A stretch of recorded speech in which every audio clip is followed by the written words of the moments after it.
출애굽기 20장.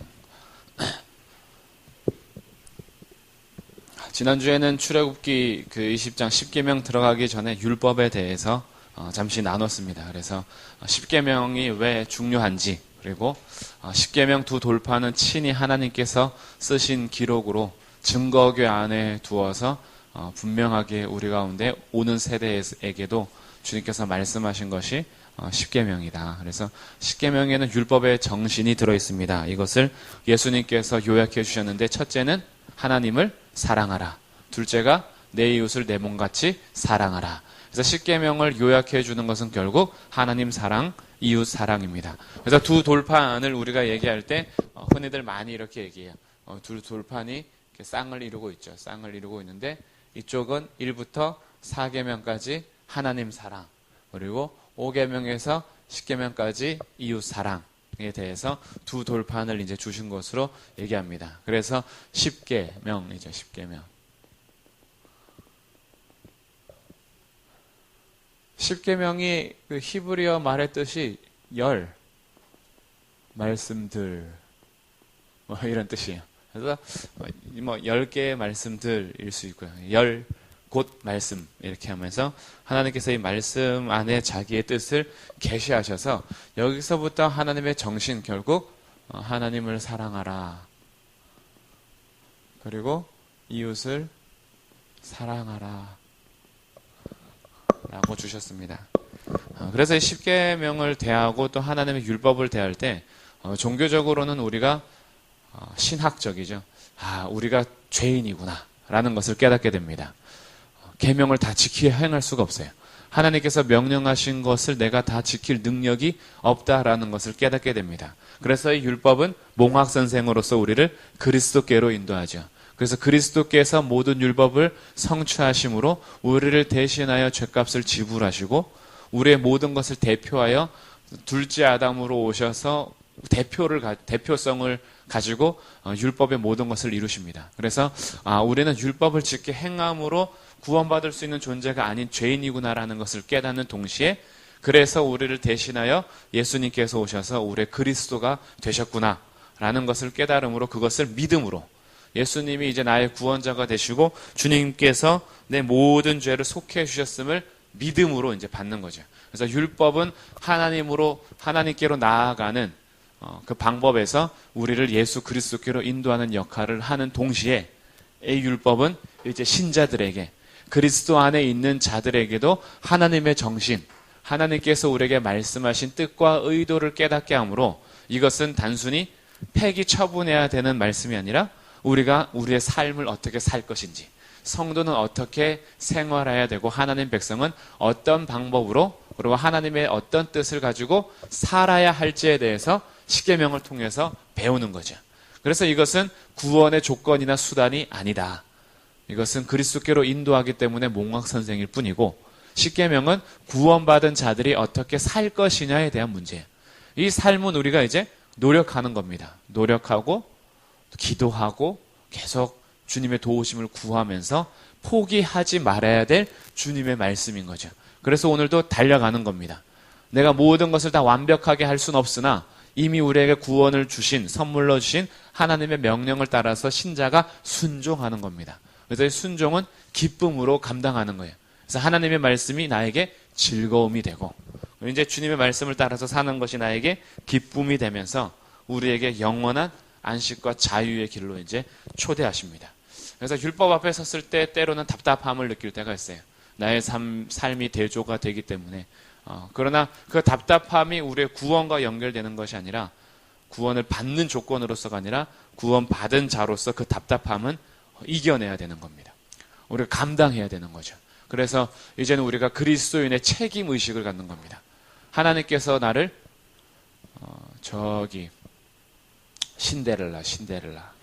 신데렐라가 왕자를 만난 거죠. 그래서 왕궁으로 들어간 거예요. 그럼 이제 신데렐라는 왕의 신부로서의 품격을 갖춰야 됩니다. 이제 훈련이 돼야 돼요. 신데렐라는 그냥 자기가 청소하는 게 마음이 편해. 막 이렇게 시녀들이 움직이는 거 마음이 너무 불편해. 막 자기 옛 생각이 나는 거죠. 안 되는데. 그리고 자기는 그냥 언니들이 먹다 남은 거 먹는 게 편해. 막 처음부터 대접받는 거 너무 부담스러워. 그런다고 해서 시녀의 모습으로 가면 안 돼요. 품위와 책임이 있습니다. 왕의 신부로서. 그것을 훈련하는 거예요. 하나님께서 우리를 백성 삼아 주셔서 하나님의 자녀로 부르셨다면 시민다운 그 다움을 우리가 유지하는 거죠. 하나님의 시민다움, 하나님의 백성다움, 하나님의 자녀로서. 그래서 주의 말씀을, 율법을 지켜 행하는 겁니다. 그래서 이것이 구별돼요. 세상과. 쟤네들은 사는 방법이 달라요. 쟤네들은 뭔가 구별되어 있어요. 이게 하나님의 시민다움으로 나타나는 거죠. 그래서 반드시 기억해야 됩니다. 구원의 조건으로서가 아니라 우리의 구원은 오직 그리스도 예수요. 그분을 믿음으로만 말미암아 구원을 받는 거고, 이거는 하나님의 백성으로서 책임과 의무를 갖는 하나님의 도덕법이요, 우리에게 주신 율법입니다. 그래서 이것을 지켜 이제 행하는 겁니다. 다시 한번 그 1절, 20장 1절, 2절 보면 하나님이 이 모든 말씀으로 말씀하여 이르시되 나는 너를 애굽 땅 종되었던 집에서 인도하여 낸 내 하나님 여호와니라. 여기서 나는 너를 이렇게 했죠. 너라는 단수를 씁니다. 근데 이게 지금 누구에게 하는 말씀이냐면 이스라엘 백성들에게 하시는 말씀이죠. 근데 하나님께서 너희들이라고 하지 않고 이스라엘을 단수로 본 겁니다. 너라는 거예요. 너. 하나님께서 이스라엘 백성들과 관계를 맺으시고 명령을 하실 때 너희들이라는 각각 개체로 본 것이 아니라 너로 본 겁니다. 공동체를 오직 하나로 본 거예요. 그래서 주님께서 이제 부르실 때 단수로 부르는 거예요. 너로 이제. 그래서 오늘 우리에게 십계명의 말씀을 주실 때 하나님께서 우리 각자에게 주시는 말씀이면서 동시에 교회 공동체에게 단수로 주시는 말씀이에요. 그래서 이거는 우리가 서로 같이 이제 지켜나가야 될 책임과 의무가 됩니다. 그래서 우리는 떨어질 수 없는 백성들인 거죠. 이제 한 공동체예요. 그래서 우리는 하나로 부름받아서 교회가 같이 이제 이 짐을 지는 겁니다. 이 법을 같이 이제 지고 가는 거예요. 그래서 교회는 같이 책임을 안고 가는 거고 같이 의무를 행하는 겁니다. 교회의 신비로움이죠. 그래서 우리가 같이 가고 있다라는 것. 그래서 우리는 서로 격려하고 서로 위로하고 독려하면서 하나님의 백성다움을 지켜나갈 수 있도록 교회가 하나됨을 이제 힘쓰는 거죠. 우리를 너로 부르신 거예요. 너, 단수로.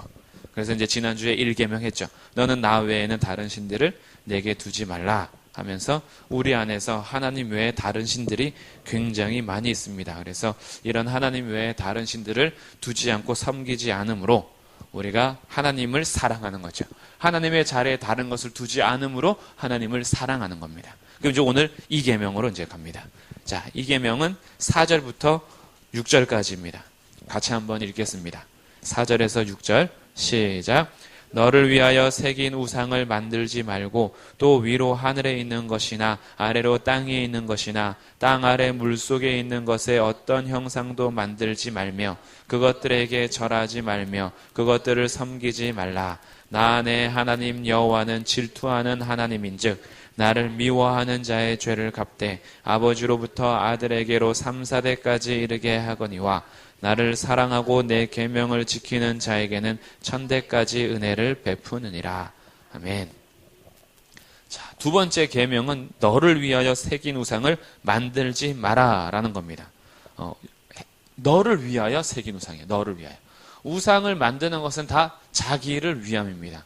나의 뭔가 위로, 나의 평안, 내가 보면서 뭔가 만족을 느낄 수 있는 어떤 형상들이 있죠. 그래서 그냥 이 십자가 목걸이도 나에게 우상이 될 수 있어요. 십자가가 부적처럼 사용이 될 때. 이걸 함으로 내가 편안한 거죠. 자동차에 십자가를 걸어놓으면 사고가 안 날 거야 라고 생각하는 거. 다 나를 위한 우상이 됩니다. 십자가 자체에 대한 의미가 사라지는 거예요. 그냥 나를 위한 우상이 될 수 있는 거예요. 그래서 아무리 좋은 성상, 정말 거룩하게 보이는 물건, 이것이 나를 위한 올무가 될 수 있습니다. 그런 형상들, 우상들 만들지 말라는 거죠. 하늘에 있는 것이든 아래 땅에 있는 것이든 땅 아래 물속에 있는 것이든 어떤 형상도 만들지 말라예요. 근데 이게 1계명 다음에 이제 이어집니다. 너는 나 외에 다른 신들을 두지 말라고 했어요. 그렇기 때문에 2계명이 이어질 때는 다른 신들을 향한 우상이 아닙니다. 우리가 흔히 생각하는 뭐 단군 신상, 그다음에 뭐 부처, 이렇게 신, 이렇게 부처상, 그리고 뭐 이렇게 다른 어떤 신들을 섬기기 위한 조각들이 있죠. 상들. 그런 걸 말하는 게 아니에요. 1차적으로. 그러니까 그런 것은 1계명에서 이미 끝났습니다. 다른 신들을 내게 두지 말라. 그럼 2계명은 여기에서 조금 더 나가는 거예요. 그게 뭐냐면 20장 23절에 조금 자세히 기록합니다. 20장 23절. 너희는 나를 비겨서 은으로나 금으로나 너희를 위하여 신상을 만들지 말라. 누구를 비겨서요? 나를 비겨서. 하나님이라고 생각하면서 만드는 거예요. 하나님을 섬기고 싶어요, 정말. 하나님을 바르게 섬기려고 만드는 겁니다.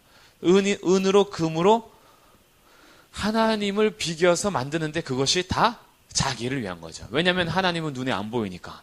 눈에 안 보이니까 답답해요. 그냥 뭔가 확 나타났으면 좋겠는데 그러지 않아요. 그래서 그림 하나 딱 걸어 놓습니다. 이거 보면서 하나님이라고 생각하는 거죠. 뭔가 이렇게 상 하나 만들어 놓고 하나님이라고 생각하는 겁니다. 그러니까 이 계명은 다른 신들을 생각하는 우상이 아니라 하나님을 만들어 놓는 거예요. 하나님을. 나는 하나님을 섬겨야지 하고 만들어 놓는데 이것이 다 자기중심적인 거죠. 나를 위해서 만드는 겁니다. 그러면서 5절 그것들에게 절하죠. 이것을 섬기는 겁니다. 근데 그것을 섬기지 말라라고 이제 명하시는 거예요. 그것들에게 절하지 말고 섬기지 말라. 이 절하지 말라 이것이 엎드리지 말라는 겁니다. 엎드리다라는 표현이 하나님을 예배할 때 쓰는 표현이에요. 그러니까 그런 그림이나 어떤 조각품들 갖다 놓고 그것이 거룩하고 하나님이라 생각하면서 거기에 엎드려 예배하지 말라는 것이요. 섬기지 말라라는 말은 일하지 말라는 겁니다. 그것을 위해서. 일하거나 봉사하지 말라. 그림이나 조각품들 갖다 놓고 하나님이야 이게 하나님. 엄청 막 열심히 그것을 위해서 봉사하는 것 그러지 말라라는 거예요. 그러니까 이 계명은 굉장히 우리에게 하나님을 섬기는 태도가 어때야 되는지 알려주는 겁니다. 그러니까 1계명은 하나님 외에 다른 신들을 두지 말라 했기 때문에 오직 유일하신 하나님 그분만을 섬기라는 것으로 갔다면 이 계명은 그러면 이 하나님을 바르게 섬기는 방법에 대해서 알려주는 거예요. 눈에 보이지 않는 하나님을 어떤 식으로 섬겨야 하고 어떻게 예배해야 하는가라는 것을 얘기해 주죠. 열왕기 하 10장 한번 사건을 가보겠습니다. 열왕기 하.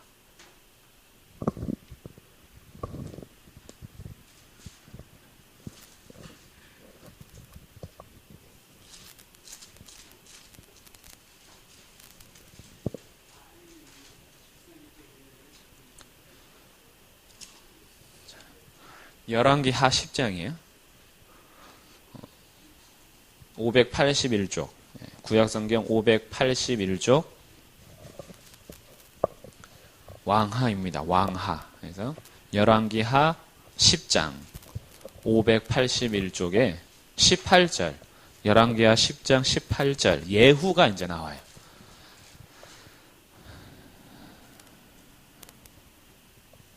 예후라는 인물은 하나님께서 북이스라엘의 아합 왕과 이세벨을 심판하실 때 쓰임받은 인물입니다. 엘리사하고 더불어서.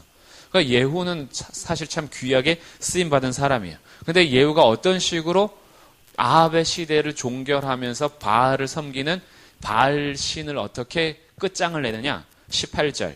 예후가 뭇백성을 모으고 그들에게 말합니다. 아합은 바알을 조금 섬겼으나 예후, 나는 많이 섬길 거다라고 방을 딱 붙여요. 그래서 이렇게 얘기합니다. 19절. 그러므로 내가 이제 큰 제사를 바알에게 드리고자 하노니 바알의 모든 선지자와 모든 섬기는 자와 모든 제사장들을 한 사람도 빠뜨리지 말고 불러 내게로 나아오게 하라. 모든 오지 아니하는 자는 살려두지 아니하겠다. 방을 딱 붙였는데 나는 아합보다 바알을 더 많이 섬길 거야.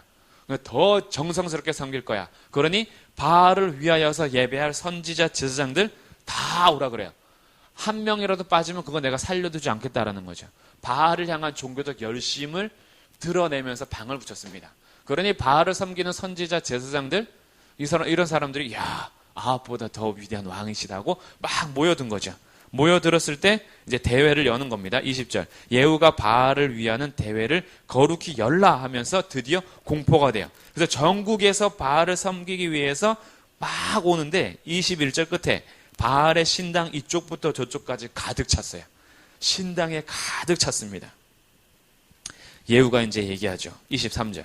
예후가 레갑의 아들 여호나답과 더불어 바알의 신당에 들어가서 바알을 섬기는 자들에게 이르되 너희는 살펴보아 바알을 섬기는 자들만 여기 있게 하고 여호와의 종은 하나도 여기 너희 중에 있지 못하게 하라. 한 번 더 점검하죠. 야, 여기 혹시 잘못 들어온 사람, 여호와를 섬기는 사람들은 있으면 안 돼. 나가라고 한 거죠. 바알을 섬기는 자들만 여기 있어라.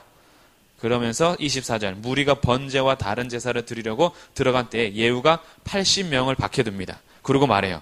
내가 너희 손에 넘겨주는 사람을 한 사람이라도 도망가게 하면 그 사람의 생명을 너가 대신해야 될 거야. 라고 하면서 25절. 번제를 다 드리니까 예후가 얘기합니다. 그 80명에게 저기 있는 자들 다 죽이라는 거예요. 26절. 바알의 신당이 있는 성으로 가서 바알의 신당에서 목상들을 가져다가 불사르고 바알의 목상을 헐며 바알의 신당을 헐어서 변소로 만들어버렸습니다. 그러니까 바알을 섬기는 자들 다 오라는 거 다 거짓이었죠, 사실. 다 오라고 해서 모은 다음에 이것들 다 한꺼번에 죽여버리려고. 예후가 이 정도로 작전을 펴서 이제 진행한 겁니다. 그래서 거기서 예배 확 신나게 드렸어요. 막 꽉 차가지고 막 번제 다 드렸는데 갑자기 자기에게 온 것은 예후의 박수와 칭찬이 아니라 군사들과 호위병이 와서 자기를 다 죽이는 거예요. 그래서 거기 꽉 찬 바알을 섬기는 자들과 제사장이 다 죽습니다. 그리고 그 바알의 신당을 변소로 만들어버렸어요. 화장실로 만들어버린 거예요.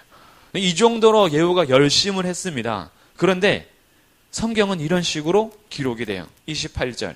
예후가 이와 같이 이스라엘 중에서 바알을 멸하였으나 이스라엘에게 범죄하게 한 느바세 아들 여로보암의 죄, 곧 베델과 단에 있는 금송아지를 섬기는 죄에서는 떠나지 아니하였다.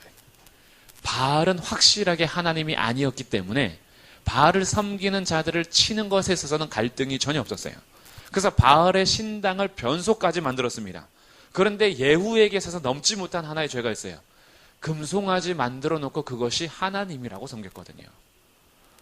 자신은 그것을 바알과 같은 우상으로 생각한 게 아닙니다. 그것이 하나님이라고 생각한 거예요. 왜냐하면 여로보암이 북이스라엘을 시작하면서 베델하고 단에다가 제단 딱 만들어 놓고 금송아지 위에 딱 만들어 둔 다음에 이것이 너희를 인도한 하나님이다라고 했거든요. 그러니까 예후에게 있어서 그 금송아지는 바알과 같은 우상이 아닌 거예요. 그 금송아지는 하나님이신 거예요. 그러니까 성경이 이렇게 기록하는 겁니다. 느바세 아들 여로보암의 죄 곧 베델과 단에 있는 금송아지를 섬기는 죄에서는 떠나지 아니하였다. 이만큼 굉장히 구별하기 힘든 게 이 계명이에요. 우리가 하나님이라고 생각하면서 만들어둔 그것이 죄라는 것을 인식하지 못하는 거예요. 하나님을 제대로 섬기지 못하는 거죠. 하나님을 제대로 섬기기 위해서는 그 어떤 형상으로도 만들지 말아야 되는데 자기 눈에 보이는 형상 만들어 놓고 하나님을 예배한다라고 열심히 예배하는데 하나님은 죄다 이거예요. 그거. 여로보암의 죄에서 떠나지 아니했다라는 거죠. 그러니 이만큼 하나님을 섬긴다라고 하면서도 제대로 섬기지 않을 때 우리에게 있어서 제2계명에 대한 법을 다시 일깨워 주시면서 하나님을 제대로 섬길 수 있도록 하는 겁니다. 그렇기 때문에 어떻게 하면 하나님의 백성이 나의 창조자요 나의 구원자로서 오늘날 우리가 이 시대에서 하나님을 어떻게 예배하며 섬길 것인가 라고 우리가 고찰하고 생각하고 또 우리가 고민하면서 하나님을 제대로 예배할 수 있도록 우리의 삶을 돌아보는 것 중요합니다. 그래서 우리는 하나님을 어떻게 예배할까? 하나님을 어떻게 섬길까? 이것을 우리가 물어보는 거죠. 그래서 우리가 예배를 드리거나 주님을 섬길 때 굉장히 조심해야 될 것이 있습니다. 첫 번째가 자기 중심적인 예배입니다.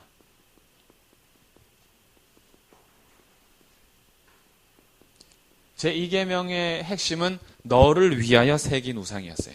나를 위한 예배입니다. 나를 위한.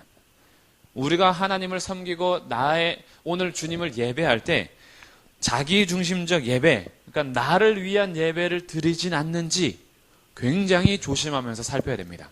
우리는 사실 그렇잖아요. 주일 예배 드리러 올 때 아무도 우리가 알라신을 섬기거나 아니면 부처님을 섬기기 위해서 오는 사람 없습니다. 다 하나님을 예배하기 위해서 와요. 그래서 교회로 오는 겁니다. 그런데 여기에 함정이 있어요. 하나님을 섬기기 위해서 왔긴 왔는데 여기 자리에서 왕이 하나님이 아니라 자기인 경우가 많아요. 자기 중심적으로 예배를 드려요. 나를 위한 예배입니다. 하나님께 드리는 제사, 하나님께 드리기 위해서 오늘 온 게 아니라 내가 나의 평안과 세속적인 안전을 받기 위해서, 뭔가 복과 형통을 받기 위해서 오늘 예배 자리에 나오는 경우가 있어요. 이게 자기 중심적인 예배입니다. 그래서 하나님 앞에 온전히 나를 드리기 위해서 온 게 아니라 내가 뭔가 여기에서 평안을 받기 위해서 오는 거죠. 나의 감정의 안정, 그리고 안전, 이런 것을 위해서 교회가 존재하게 돼버렸어요. 이게 예레미야 시대의 성전입니다. 예레미야 시대의 성전이 청결하게 됐어요. 요시야 왕이 개혁함으로 인해서 성전이 굉장히 깨끗해졌습니다. 그래서 백성들이 환호했어요. 그 전에 그 왕이 완전히 이 성전 안에다가, 므낫세 왕이죠. 므낫세 왕이 성전 안에다가 매춘부까지 뒀거든요. 그래서 여기에서 성매매하는, 그것이 종교 행위로 했던 왕이, 그렇게 악한 왕이 남유다에서 가장 악한 왕 므낫세입니다. 므낫세 왕이 성전 안에다가 바알신을 섬기는 그 남창 여창이 있는 것처럼 성전 안에다가 그 성창들을 둔 거죠. 그러면서 이것을 예배 행위로 만들어 버렸어요. 그리고 그 안에다가, 성전 안에다가 온갖 우상 잡다한 것들 다 갖다 놓고 그것을 섬기도록 한 왕이 므낫세입니다. 그러면서도 55년을 통치했어요. 반세기를 통치하면서 유다를 완전히 멸망시킬 정도로 만들어 놓은 게 므낫세 왕이에요. 그래서 결국 하나님께서 므낫세 왕의 범죄로 인하여서 결국은 심판하시죠, 유다를. 근데 이 므낫세 왕 이후에 아몬 왕, 그 다음에 요시야 왕이거든요. 그건 아몬이 2년 통치하면서 아버지 똑같이 합니다. 57년간 유다가 완전, 성전이 완전 부패된 거죠. 근데 요시야가 8살에 왕위에 딱 등극하면서 이건 아니다 해서 성전 청결 운동을 했어요. 그래서 성전을 완전히 뒤집어 엎고 나서, 그걸 뒤집어 엎을 때 율법책을 발견합니다. 그래서 율법책을 딱 보면서 유월절을 지켜요. 그러니 백성들이 하나님을 제대로 섬기기 위해서 유월절 지키죠. 성전이 청결됐죠. 얼마나 환호했을까. 근데 그때 시대가 지나면서 예레미야가 딱 등장하는데, 예레미야 7장에서 하나님께서 주신 메시지를 선언하죠. 여기가 여호와의 성전이다, 여호와의 성전이다, 여호와의 성전이다는 거짓말을 믿지 마라. 예배 드리려고 줄을 다 서 있는데, 근데 예레미야가 갑자기 여기가 다 거짓된 성전이라는 거예요. 깜짝 놀랐죠. 교회가 이렇게 깨끗한데, 성전 청결했고 유월절 지키고 있는데, 갑자기 선지자라는 예레미야가 와서 이거 다 거짓된 예배라고 이러고 있으니 백성들이 받아들일 수 없었던 장면이 있습니다. 여기에서 예레미야를 통해서 주님께서 하시는 말씀이 그거예요. 겉만 깨끗해지면 뭐하냐. 너희들의 삶이 온갖 우상으로 가득 차 있고 너희들이 부패되어서 너희들이 개혁되지 않는데, 너희들이 그 거짓된 마음으로 그대로 와서 예배 드리는 것, 그냥 여기 와서도 주님으로부터 선언을 받는 거죠. 너의 죄가 사해졌다. 번제를 드리면서 너희 죄가 사해졌다라는 말만 들으면서 자기의 삶 속에서 죄진 것들에 대해서 회개했으니 평안한 마음 가지고 가는 거예요. 그리고 삶 속에서는 여전히 하나님과 상관없는 삶을 살고, 또 그 다음에 와서 또 번제 드리면서 내 죄를 용서받고 사함받고 또 평안을 누리는 거죠. 나는 용서받았네. 나는 사함받았네. 나는 하나님의 백성이야. 이러고 앉아있는 거예요. 그러니 예레미야를 통해서 그거 안 받는다 이거죠. 나를 위해서 기도하지 마라. 나한테 와서 기도하지 마라. 제발. 나 기도 안 들을 거야. 너희들의 삶에서는 전혀 나와 상관없이 온갖 우상들 다 섬기고 있으면서 나한테 와서 용서받는 그 평안만 구하고 가는 것. 이게 자기 중심적인 예배라는 거예요. 하나님의 백성들이 삶 속에서는 전혀 하나님 중심적으로 살지도 않으면서 삶 속에서도 여전히 자기 중심적으로만 살다가 일주일에 한 번씩 교회에 와서 말씀 들으면서 주님으로부터 평안만을 받기 원하는 마음, 이거 하나님 앞에 드리기 위해서 오는 게 아닌 겁니다. 그냥 나의 평안과 그냥 나의 안전을 위해서 오는 것 뿐이에요. 그래서 여기 와서 쉽게 안도감을 느끼죠. 예배 드림으로 인해서. 예배를 드리면서 내가 안정은 취하는데 삶 속에서 전혀 하나님의 백성으로서의 삶이 없어요.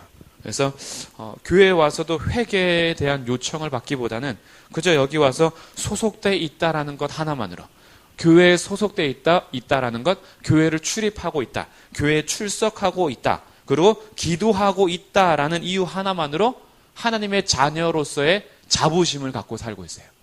죄에 대해서 회개함이 없이. 이것이 이게 자기 중심적 예배라는 거예요. 교회에 왔을 때는 항상 주님 앞에 내가 드리기 위해서 자신의 삶을 돌아보는 것이 요청이 됩니다. 내가 오늘 하나님께 나아갈 수 있을 정도로 나의 일주일의 삶이 하나님 앞에서의 삶이었는가 돌아보는 거예요. 그러면 돌아보면 아닌 게 너무 많이 발견되죠. 우리들이 완벽하지 않으니까. 그러니까 주님 앞에 나오는 자들은 상한 심령과 통회하는 마음, 회개 없이는 갈 수가 없는 겁니다. 그래서 오늘도 주님 앞에 나와서 내가 열심히 노력을 했고 살려고 했고 의식하면서 살았음에도 불구하고 살아내지 못한 우리의 마음, 상하는 거죠, 사실. 하나님의 백성으로 살고자 하는 자들이 마음이 상하지, 하나님을 의식하지 않는 자들은 자기가 잘못해도 상하지 않습니다. 그냥 살아요. 그래서 오늘 말씀 가운데 내가 여전히 내 삶이 그렇네 라고 찔림이 있는 분들은 하나님을 의식하면서 사는 거예요. 하나님을 의식하지 않는 자들은 전혀 감각이 없습니다. 그래서 하나님 앞에 서는 자, 상한 심령 회개하는 마음으로 오는 자들은 잘못을 안 하는 자들이 아니라 하나님의 말씀을 들을 때 찔림이 있고 여기에 대해서 다시 나의 삶을 돌아보고 나의 마음을 두고자 하는 자들은 하나님과 관계하고 있는 자들이에요. 의식하는 거죠. 그래서 자기 중심적, 내가 오늘도 나 중심적으로 드린 것 같아. 나도 오늘도 내 중심적으로 산 것 같아. 라고 마음이 드시면 이거는 바꿀 수 있는 거예요. 하나님께서 깨닫게 하시는 겁니다. 근데 이렇게 중심적으로 갇혀있는 사람들은 깨닫지를 못해요. 그냥 그게 뭐? 나는 내 중심적으로 살지 않아. 나는 항상 하나님을 위해서 살고 있어. 라고 거기서 헤어나오지 못하죠. 그래서 자기중심적 예배를 드리진 않는가라고 생각하면서 오늘 내가 주님 앞에 드리는 찬송이 정말 하나님께 드리는 찬송인가, 의식적으로 우리는 예배 드릴 때마다 생각해야 돼요. 이것이 그냥 나의 유희를 위한 찬송은 아닌가, 흥얼흥얼 거리는 거죠. 그냥 내 마음의 안정을 위해서 그냥 습관대로 그냥 가사에 대해서 주님 앞에 고백하기보다는 그냥 흘러가는 찬양이 되는 겁니다. 여기에 대해서 조심하는 거예요. 찬양을 하나님께 드리기 위해서 하는 거죠. 기도하는 것이 하나님 앞에 나의 삶을 두면서 기도하기보다는 그냥 하나님 앞에 어떤 아부를 드리거나 나의 마음의 안정으로 해서 기도할 때가 많죠. 그래서 우리들은 거짓된 예배를 드리지 않기 위해서 하나님 앞에 일주일의 삶을 지속할 때 주님 앞에 나와 드리는 예배가 나 중심적인 예배가 아니라 하나님 앞에 서는 예배가 됩니다. 예배는 그래서 어떤 다른 경건 시간, 묵상 시간, 성경 공부, 기도 모임, 주일 학교, 그러니까 우리가 주일에 모여서 공부하는 그런 강의 같은 거 있죠. 이거와는 예배는 차원이 다릅니다. 우리는 지금 예배라기보다는 성경 공부죠. 그래서 성경 공부를 통해서 내가 알아야 되는 것이 목적이 맞아요.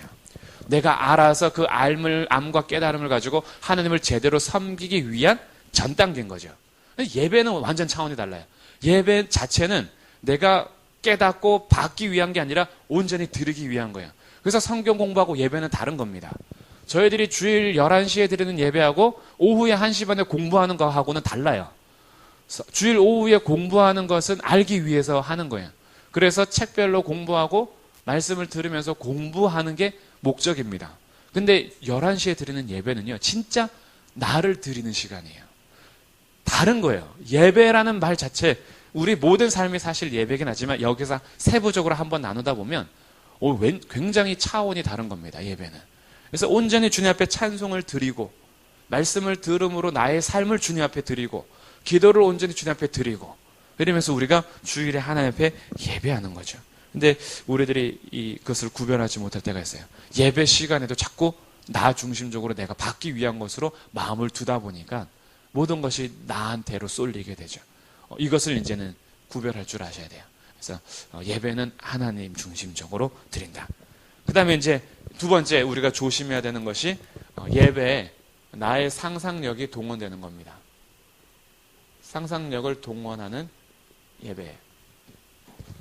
이거는 사실 조금 조심스러운 부분이긴 해요. 이게 이제 출애굽기 32장의 사건입니다. 아론이 금송아지 만들어 놓고 하나님이라고 생각하는 거죠. 그래서 출애굽기 32장. 예.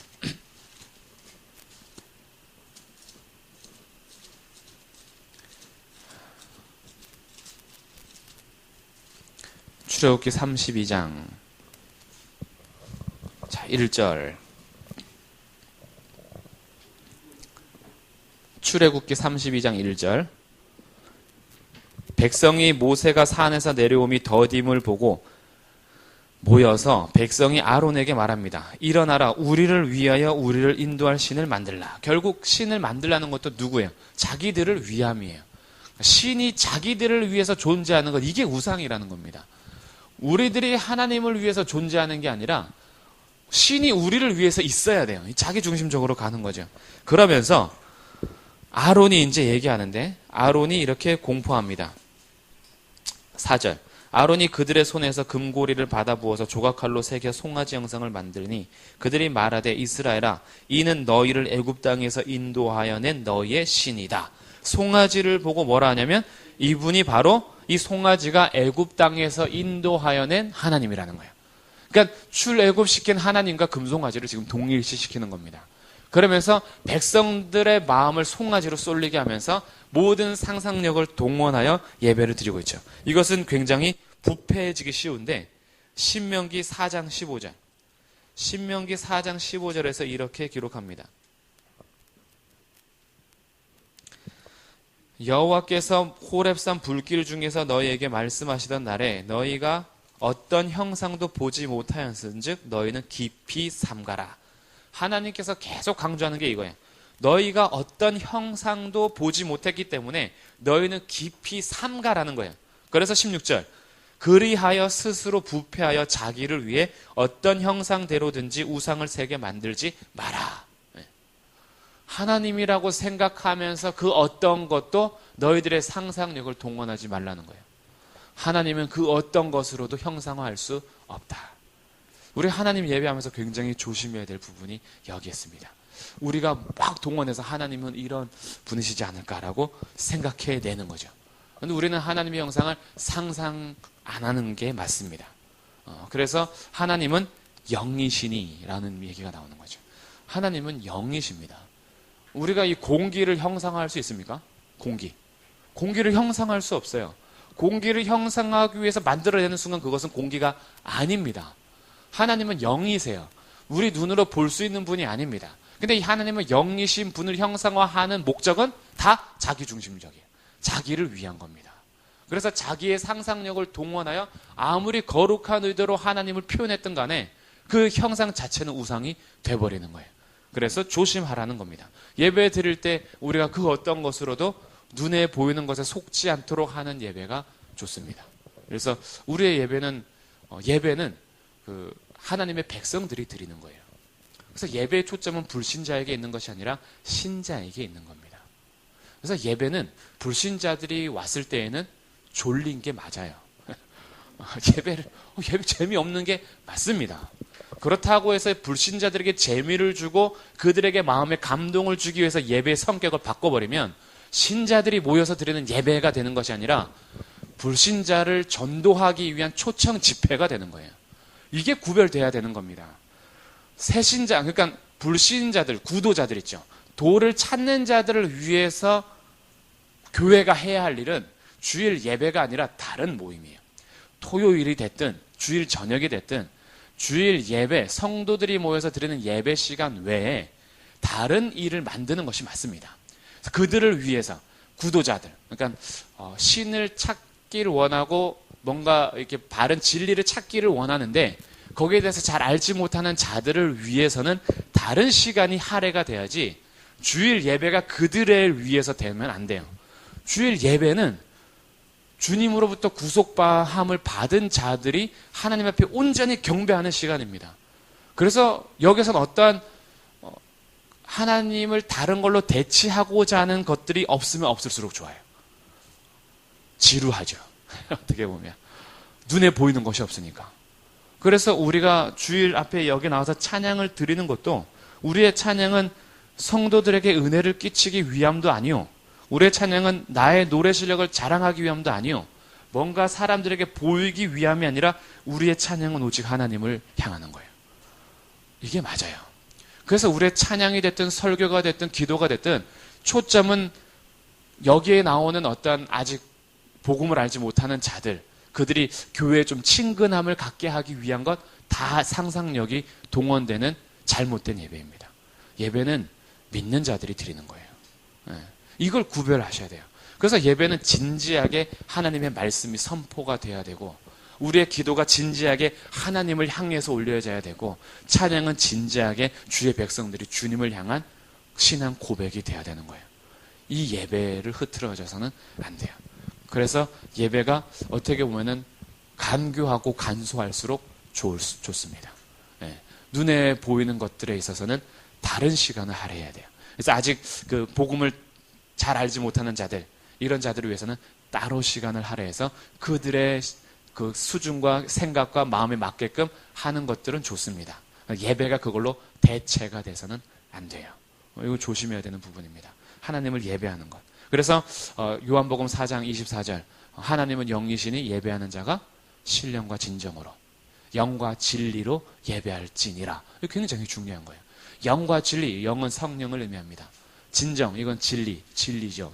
그야말로. 그러니까 예배는 성령 안에서 구속함을 받은 거듭난 자들이 드리는 예배예요. 하나님 앞에. 그리고 진리로서 드리는 예배입니다. 하나님의 진리 외에 다른 것으로 시간을 할애하면서 드리는 예배가 아니라 영이신 하나님 앞에 성령 안에 있는 자들만 나아갈 수 있는 자리요.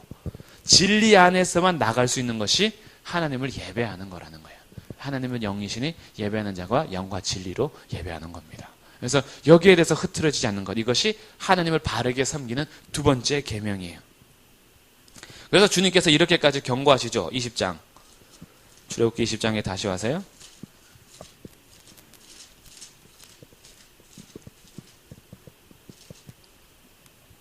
이렇게까지 얘기하는 거예요. 5절 한 세 번째 줄, 두 번째 줄, 내 하나님 여호와는 질투하는 하나님이다 이거죠. 하나님이라고 만들어 놓고 다른 것에 예배하고 절하는 건 하나님이 아니기 때문에 너희가 나를 섬긴다라고 생각하면서도 다른 거 섬기고 있으면 그거 내가 질투하겠다라는 겁니다. 이거는 쉽게 생각할 수 있어요. 우리가 부부 사이가 됐든 그 부부 사이가 가장 좋겠죠. 부부가 딱 있는데 남편과 아내가 있어요. 근데 이 남편이 내 아내야 라는 형상 하나 딱 만들어 놓은 겁니다. 사진이 됐든 조각이 됐든 내 아내라고 생각하면서 만든 거예요. 그러면서 이 남편이 자기와 함께 하는 시간보다 이 형상이나 그림과 함께 하는 시간을 더 많이 할애해요. 그래서 항상 나는 내 아내와 함께 하고 있으면서 사진 딱 끼고 다니죠. 나는 항상 당신과 함께야. 내 지갑에 당신의 사진이 있어. 그래서 주머니에 아내의 형상을 만들어 놓고 나는 당신을 늘 데리고 다니고 있어 라고 하고 있으면 아내는 속이 뒤집어지죠. 그러면서 저 사진 찢어버리고 저 형상 내가 뽀개버리고 만다. 진짜는 난데 나하고 관계할 생각은 안 하고 사진하고 조각 갖다 놓고 나라고 생각하고 하고 있으니 아내가 이 사진하고 형상을 질투하게 되죠. 저건 아닌데. 저건 내가 아닌데. 하나님을 예배할 때 이런 경우라는 거예요. 저건 내가 아닌데. 근데 이 본인은 이게 하나님이라고 생각하면서 예배하고 앉아있으니 하나님이 자기를 이렇게 표현하는 겁니다. 나는 질투하는 하나님이다. 그거 나 아니야. 나는 어떤 것으로도 형상화할 수 없어. 라고 얘기해 주는 거예요. 그러면서 여기에 약속합니다. 나를 미워하는 자의 죄는 아버지와 아들로부터 3, 4대까지 이르지만 나를 사랑하고 내 계명을 지키는 자에게는 1000대까지 은혜를 베풀겠다. 이것은 숫자적으로 3, 4대와 1000대를 말하는 게 아닙니다. 단순하게 그냥 3, 4대 계산하고 그 다음에 사랑하고 계명을 지키는 자는 1000대의 숫자적인 개념이 아니라 하나님께서 심판하실 때에는 이렇게 단기적으로 하나님께서 하나님의 진노와 분노를 쏘으실 때에도 하나님께서 긍휼을 베푸시겠다는 거예요. 이것을 영원토록 심판하진 않겠다. 1000대까지 심판하지 않겠다. 그러나 내 은혜는 1000대까지 영원토록 너에게 헤세드 하겠다. 인자를 베풀겠다라는 거예요. 그래서 하나님께서는 자기를 온전히 예배하고 바르게 섬기는 자, 이것이 나를 사랑하고 내 계명을 지키는 자로 표현이 되죠. 그들에게는 내가 1000대까지 은혜를 베풀 거야. 은혜가 헤세드라는 히브리어예요. 헤세드라는 히브리어는 구약에서 굉장히 중요한 단어입니다. 하나님의 언약에 기초한 사랑을 의미하는 은혜예요. 하나님께서 우리에게 은혜를 베푸시고 사랑하실 때에는 다른 것에 기초하지 않겠다. 내 언약에 기초하겠다라는 거예요. 하나님의 언약은 신실하게 지켜나가시기 때문에 너희들의 행동과 마음이 막 이렇게 왔다 갔다 할 때가 있어요. 너희들의 신앙은 기복적일 수 있다. 그래서 막 어쩔 때는 엄청 나를 사랑하는 것 같다가 어쩔 때는 나를 엄청 미워하는 것처럼 이렇게 왔다 갔다 할 수 있어. 그러나 나의 사랑은 너희들의 행동에 두지 않을게. 나의 사랑은 내 언약에 둘 거야. 이게 헤세드입니다. 그러니까 이 은혜를 천대까지 베풀겠다라는 거예요. 하나님의 영원한 은혜를 약속하면서까지 하나님을 절대 형상화하지 말 것을 얘기합니다. 그래서 우리들은 하나님을 예배할 때 나를 위해서 그 어떤 것으로 만족하려고 하지 말아야 돼요. 내가 만족을 얻기 위해서 하나님화해버리는 것, 그거 우리 다 없애야 됩니다. 하나님화하는 거 없습니다.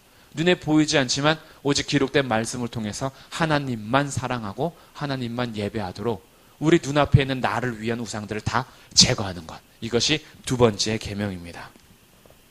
그리고 이제 세 번째 계명으로 가자.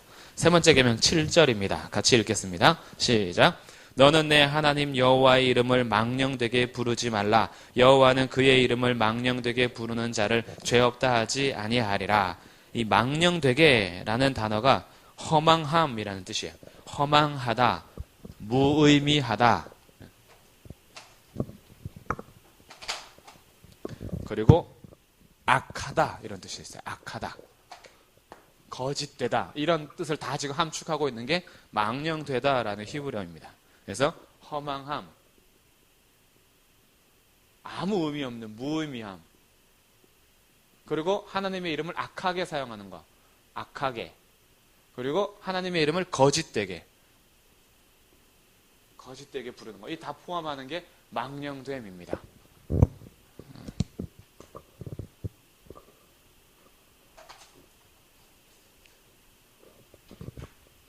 그래서 여기에 대해서 우리가 하나님께서 지금 뭘 자신을 표현하냐면, 나는 그냥 너희들이 만들어 내놓고 너희들의 마음대로 상상력을 동원하고 너희 중심적으로 섬길 수 있는 하나님이 아니야 라고 말해주면서 온전히 나만을 섬길 것을 얘기하신 하나님은 나는 너희들과 관계하는 인격적인 하나님이다 라고 말해주는 거예요.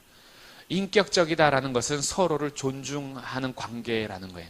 그래서 우리가 서로를 향해서도 아버지와 자녀의 관계가 인격적인 관계이기 때문에 아버지, 어머니의 이름을 함부로 부르지 않습니다. 그래서 너의 아버지 이름이 뭐니, 조남이 뭐니, 성함이 뭐니 라고 물어봤을 때 저희 아버지 성함은 한양조에 학자, 철자 쓰십니다. 이렇게 쓰죠. 무슨 자라고 하면서 아버지 이름을 함부로 부르지 않습니다. 어머니 이름도 무슨 자 쓰십니다. 조금 더 한자에 대해서 깊이 생각하시는 분들은 아버지 어머니의 그 한자까지 얘기하죠.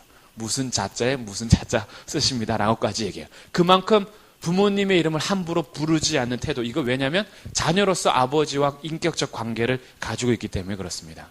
그런데 마찬가지죠. 하나님과 우리의 관계가 인격적으로 돼 있기 때문에 함부로 부르지 않아요. 그런데 우리는 이런 거죠. 대통령 이름 함부로 부르죠. 대통령하고 나하고 인격적으로 관계를 아직 안 하고 있기 때문에 그렇습니다. 연예인들 이름 막 부르죠. 그래서 친구도 아닌데, 누구 잘 있어? 소지섭 잘 있어? 누구 잘 있어? 말하면서 막 자기네들끼리 얘기해요. 인격적인 관계에서 이름을 사용하지 않기 때문에 그렇습니다. 그냥 공인으로서 내가 막 사용하는 거죠. 하나님 그러지 않는다라는 거예요. 하나님은 우리와 지금 1대1로 관계하고 있는 인격적인 분이기 때문에 함부로 하나님의 이름을 쓰지 않도록 하십니다. 그래서 하나님의 이름을 허망하게 부르지 않는 거예요. 무의미하게 부르지 않는 겁니다. 하나님의 이름을 악하게 사용하거나 거짓되게 사용하지 않는 거죠. 그래서 하나님의 이름으로 함부로 맹세하지 않는 겁니다. 나의 주장을 더 완고하게 얘기하기 위해서 악하게 사용하는 겁니다. 자기의 권위를 주장하기 위해서 하나님의 이름을 쓰는 것, 그거 조심하라는 거죠. 그래서 유대인들은 성경 필사자들 있죠. 지금은 우리가 성경을 직접적으로 필사하는 게 아니라 이렇게 인쇄가 돼서 나오기 때문에 그러지 않지만, 인쇄술이 발달하기 전에는 다 성경을 필사했습니다. 이 서기관들이 필사할 때 여호와 이름이 딱 나오면 펜을 탁 놓고 가서 목욕을 쫙 하고 오죠. 거룩하신 하나님의 이름을 함부로 쓸 수가 없어요. 그래서 목욕을 탁 하고 와서 여호와를 딱 씁니다. 그리고 또 막 쓰다가 여호와의 이름이 또 나오면 또 가서 목욕을 하고 와서 또 여호와를 써야 돼요. 그럼 이게 우리 십계명을 쓸 때만 해도 몇 번을 목욕해야 되냐 하면 1절 막 이제 1절 딱 쓰다가 2절 나는 너를 애굽 땅 종되었던 집에서 인도하였는 내 하나님 딱 쓰고 여호와 나와요. 그럼 가서 목욕하고 와야 돼. 목욕하고 여호와 니라 딱 했어요. 이제 2절하고 3절 막 써가다가 7절에 와서 너는 내 하나님 딱 또 가서 목욕하고 와야 돼. 목욕하고 여호와의 이름을 망령되게 부르지 말라 썼는데 또 나오네. 여호와. 그럼 또 가서 목욕하고 와서 여호와는 이렇게 또 써요. 또 막 잘 나가다가 한 9절쯤 와서 10절 가니까 또 여호와 또 나오네. 그러니까 이 10계명 지금 여기까지만 써도 벌써 목욕 4번 5번 하고 와야 됩니다. 이 정도로 하나님의 이름을 함부로 하지 않도록 자기의 삶을 둔 거예요. 그리고 여호와란 이름도 발음하지 않습니다. 성경을 읽다가 여호와란 이름이 딱 나오면 어떤 유대인은 이렇게 하죠. 하늘을 딱 쳐다봅니다. 그리고 딱 내려요. 그러면 여호와란 단어를 이미 읽은 거예요. 그래서 이렇게 표현하는 겁니다. 너는 내 하나님, 하늘을 쳐다보죠. 그리고 의 이름을 이렇게 읽어요. 하나님 이름을 부르지 않습니다. 그리고 여기에 대해서 조금 발전해서 아도나이라는 명칭으로 바꿉니다. 그래서 너는 내 하나님 아도나이의 이름을 이렇게 읽어요. 아도나이는 주님이라는 뜻이거든요. 그래서 하나님 주의 이름을 이렇게 주로 바꿔서 부릅니다. 함부로 여호와라고 부르지 않아요. 이 정도로 구별했던 거예요. 그런데 이제 주님께서 우리에게 그 이름을 주셨는데 예수님께서 오셔서 뭐라고 말씀하시냐면 너희들이 내 이름으로 구하는 모든 것을 주겠다라고 약속하시죠. 그러니까 주님께서 자기의 이름을 이제 거신 겁니다. 그래서 우리에게 이름을 함부로 사용하지 못하게 하셨던 하나님이 예수 그리스도의 이름을 우리에게 주시면서 예수 그리스도의 이름으로 구하는 우리들이 어떻게 살기를 원하냐면 예수의 이름으로 허망하고 무의미하고 악하고 거짓되게 살지 않도록 하시는 겁니다. 우리의 기도가 그러지 않도록 하는 거예요. 예수님의 이름으로 기도하는 건 예수님의 이름에 합당한 기도를 하라는 겁니다. 예수님의 이름에 먹칠하거나 예수님의 이름을 악하게 쓰거나 거짓되거나 무의미하게 기도하지 말라는 거예요. 이것을 중언부언이라 합니다. 예수님의 이름으로 기도하는 모든 것이 예수님과 상관없는 내용들을 막 하는데도 다 구하는 대로 주겠다라는 것이 아니라 그 이름에 합당한 기도를 하라는 요청입니다. 그러면서 우리들이 하나님의 이름을 이제 막 쓰지 않도록 하신 데다가 적극적으로는 하나님의 이름을 함부로 부르지 않는 것이 소극적인 의미라면 적극적인 의미는 하나님의 이름을 존귀하게 하라는 겁니다. 하나님의 이름과 명성을 존귀하고 존경스럽게 여기라는 거예요. 이건 이제 다음 주부터 시작될 주기도문에서도 나옵니다. 하나님의 이름이 거룩히 여김을 받으시오며 이 부분인 거예요. 하나님의 이름이 존귀하게 하는 것, 이것이 우리의 삶이라는 겁니다. 그래서 성도들, 신자들은 하나님의 이름을 존귀하게 하기 위해서 사는 것이 세 번째 계명을 적극적으로 지키는 거예요. 그래서 주님께서는 이제 자기의 이름을 이용하는 거짓 선지자를 책망하신 이유가 여기 있습니다. 그 선지자들은 하나님의 이름을 악용하는 거죠. 그래서 이제는 우리는 하나님의 이름을 소중하게 여기면서 우리의 삶 속에서 하나님의 이름이 무시되지 않도록 자기의 삶을 정리하는 것. 이게 신자의 삶입니다. 내가 이렇게 말함으로, 이렇게 행동함으로 하나님의 거룩하신 이름이 욕먹지는 않을까? 이런 거죠. 그래서 참는 거예요. 주님의 이름을 함부로 부르지 않게 하기 위해서.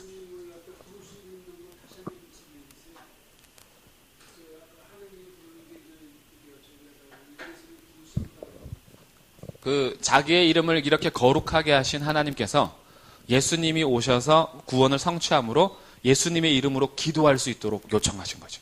은혜의 자리로 초대하신 겁니다. 예. 명령하신 건 기도하라고 하셨으니까. 예. 그래서 굉장히 중요한 거죠. 우리에게 그 이름을 주셨으니까. 이렇게 거룩한 이름을 우리에게 주셔서 신자들이 이제는 예수님의 이름으로 기도할 수 있도록 그 자리로 초대하신 거죠. 그래서 이만큼 주셨다는 이유는 그렇다고 예수님의 이름을 함부로 쓰라는 게 아니라 그러니까 예수님의 이름으로 기도할 때에는 이렇게 망령되게 쓰지 말고 그 이름에 합당하게 기도하는 자세를 갖는 것 필요합니다. 이게 다음 주부터 이제 우리가 공부하게 될 주기도문의 내용이 들어가요. 그래서 주기도문을 이제 공부하면 우리가 우리의 삶 속에서 어떤 그 꿈과 비전을 가지고 어떤 기도로 우리가 달려가야 될지 이제 알게 되죠. 그래서 신자들의 삶을 다시 한번 정리하면서 이제 주기도문을 우리가 의미를 이제 공부하게 될 거예요. 어쨌든 이제 그 이름에 대해서 우리에게 이렇게 소중하게 여기는 이유는 하나님께서 그 이름으로 우리를 구원하시기 때문에 그래요. 우리가 이렇게 관계하시기 때문에. 그래서 뭐 여호와 니시, 여호와 라파, 여호와 이레, 여호와 치드케누, 뭐 여호와 샬롬, 이게 다 백성들과의 관계에서 주신 이름이거든요. 그러니까 하나님의 이름은 하나님과 연결됩니다. 그분의 이름의 존귀함을 이제 드러내는 것 우리가 해야 하는 일이죠. 그래서 우리가 3계명을 대할 때는 하나님의 이름을 함부로 사용하지 않는 것과 동시에 하나님의 이름이 존귀하게 되기 위해서 내 삶을 정리하는 것 필요합니다. 그래서 내가 성도라는 것을 알면 윽박지르고 싶고 성질내고 싶은데 참는 거지. 내가 성도기 때문에 참는다. 혹시나 내가 이 말해서 예수님이 욕먹을까봐 이런 자세를 사는 것, 이게 신자가 3계명을 이제 지키면서 사는 겁니다. 그리고 이제 4계명 안식일로 가죠. 8절. 자, 8절만 같이 읽겠습니다. 시작. 안식일을 기억하여 거룩하게 지키라. 이 4계명입니다. 안식일을 기억하여 거룩하게 지키라는 것. 이 안식에 대한 개념은 이제 두 가지 의미로 나눠지는데, 그래서 이거는 신명기와 출애굽기 두 가지를 같이 봅니다. 자, 첫 번째, 출애굽기에서 안식일을 기억하여 거룩하게 지키라 하는 이유는 뒤에서 이제 자세히 설명이 나오면서 11절에 이유를 말해주죠. 11절. 이는 엿새 동안에 나 여호와가 하늘과 땅과 바다와 그 가운데 모든 것을 만들고 일곱째 날에 쉬었기 때문이다 라고 하죠. 출애굽기에서 안식일을 지키는 계명은 창조와 연관시킵니다. 하나님께서 창조하시고 일곱째 날에 쉬었다라는 개념으로 가요. 그래서 하나님의 그 첫 번째 안식일 의도는 창조. 그러나 신명기에서는 이 의미가 조금 달라집니다. 그래서 신명기 5장에서 보고 안식일에 대한 계명의 의미를 같이 나누도록 하겠습니다. 자, 신명기 5장.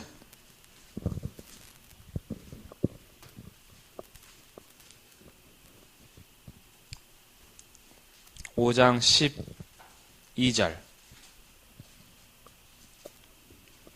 여기도 이제 네 번째 계명이죠. 신명기 5장 12절. 내 하나님 여호와가 내게 명령한 대로 안식일을 지켜 거룩하게 하라 해놓고 15절. 너는 기억하라. 내가 애굽 땅에서 종이 되었더니 내 하나님 여호와가 강한 손과 편팔로 거기서 너를 인도하여 내었나니. 창조의 의미가 아니라 이제 여기서는 구속의 의미로 바뀌어요. 안식일을 기억하여 거룩히 지키라. 왜? 너는 기억해야 된다. 내가 너를 인도하여 낸 하나님이다 이거죠. 내가 너를 종되었던 집에서 구속해낸 내 하나님 여호와다. 그러니 너는 안식일을 기억하여 거룩히 지켜라 라고 하면서 안식일에 이제 두 가지 의미가 들어가죠. 첫 번째는 창조와 연관지어서, 두 번째는 하나님의 구속하심, 우리를 인도하여 내심, 이 구속과 연관하여서 하나님의 안식을 이제 얘기해 줍니다. 그러면 이 안식은 뭐냐? 안식은 일하지 않음이 아닙니다. 일하지 않음, 활동 중지를 의미하는 게 아니에요.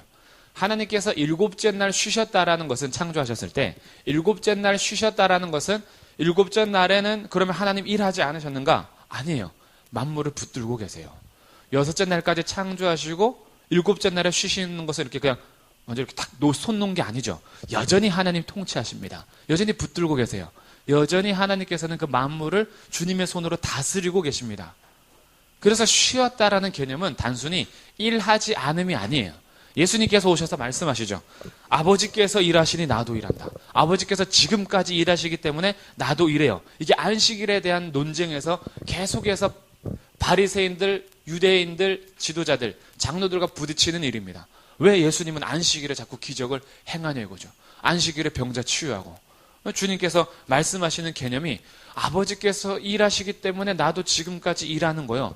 안식일의 개념은 단순히 너희들이 막 율법의 모든 조항들을 만들어내서 이거 하지 않고 저거 하지 않고라는 일하지 않음이 아니다라는 거예요. 안식일의 개념, 안식의 개념, 하나님께서 창조하시고 구속하셔서 우리에게 안식을 주시는 것은 그리스도 안에서의 영생을 누리는 것으로 의미가 갑니다. 안식이. 그리스도 안에서 영원한 생명을 나누는 것. 이게 안식이에요. 그렇기 때문에 안식일 자체가 문제가 아니라 안식일의 죄로 인하여서 빠진 자들을 예수님께서는 구속하셔야 돼요. 하나님과의 관계를 누려야 되니까. 그래서 안식일에 그게 일하는 게 아닙니다. 이거는 그러니까 유대인들이 생각했던 것처럼 활동하는 게 아니에요. 이것은 생명의 자리로 주님께서 안식하게 하시는 겁니다. 진짜 안식을 말씀해 주는 거예요. 그래서 하나님께서 우리를 창조하시고 구속하셨을 때 결국 안식이라는 개념을 우리에게 주신 이유는 너희들이 누려야 될 영원한 안식이 있다라는 것을 알려주기 위한 겁니다. 그래서 안식일 뿐 아니라 안식년 있죠. 그리고 안식년 7번 반복한 다음에 그 다음에 희년 있죠. 그러니까 안식일은 단순히 7일째 안식일로만 존재하지 않아요. 안식일, 안식년으로 되죠. 또 희년의 제도가 나옵니다. 안식일은 7째 날, 안식년은 7년째 되는 해. 희년은 이 안식년이 7번 지나고 그 다음에 50년째죠. 이때는 모든 자유를 선언합니다. 종되었던 사람들도 다 자유를 선포하고 희년이 선포될 때에는 모든 묶였던 자들이 해방을 얻습니다. 이런 개념이 가요. 그래서 이제는 안식일, 안식년, 희년이 추구하는 안식이 뭔지를 알지 못하면 우리는 안식일을 지킨다라는 것을 단순히 활동하지 않음으로 가요. 그렇지 않다라는 것을 이제 우리가 유념하면서 이 안식일의 개념을 이제 보는 거예요. 히브리서 3장으로 가보겠습니다. 신약 성경 히브리서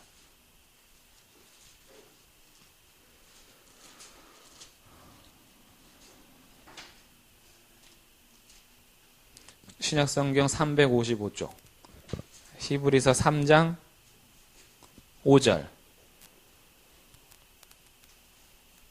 히브리서 3장 5절부터 한번 쭉 보면 이제 5절 또한 모세는 장래에 말할 것을 증언하기 위하여 하나님의 온 집에서 종으로서 신실하였고 그리스도는 하나님의 집을 맡은 아들로서 그와 같이 하였다 하면서 모세와 예수 그리스도를 대조합니다.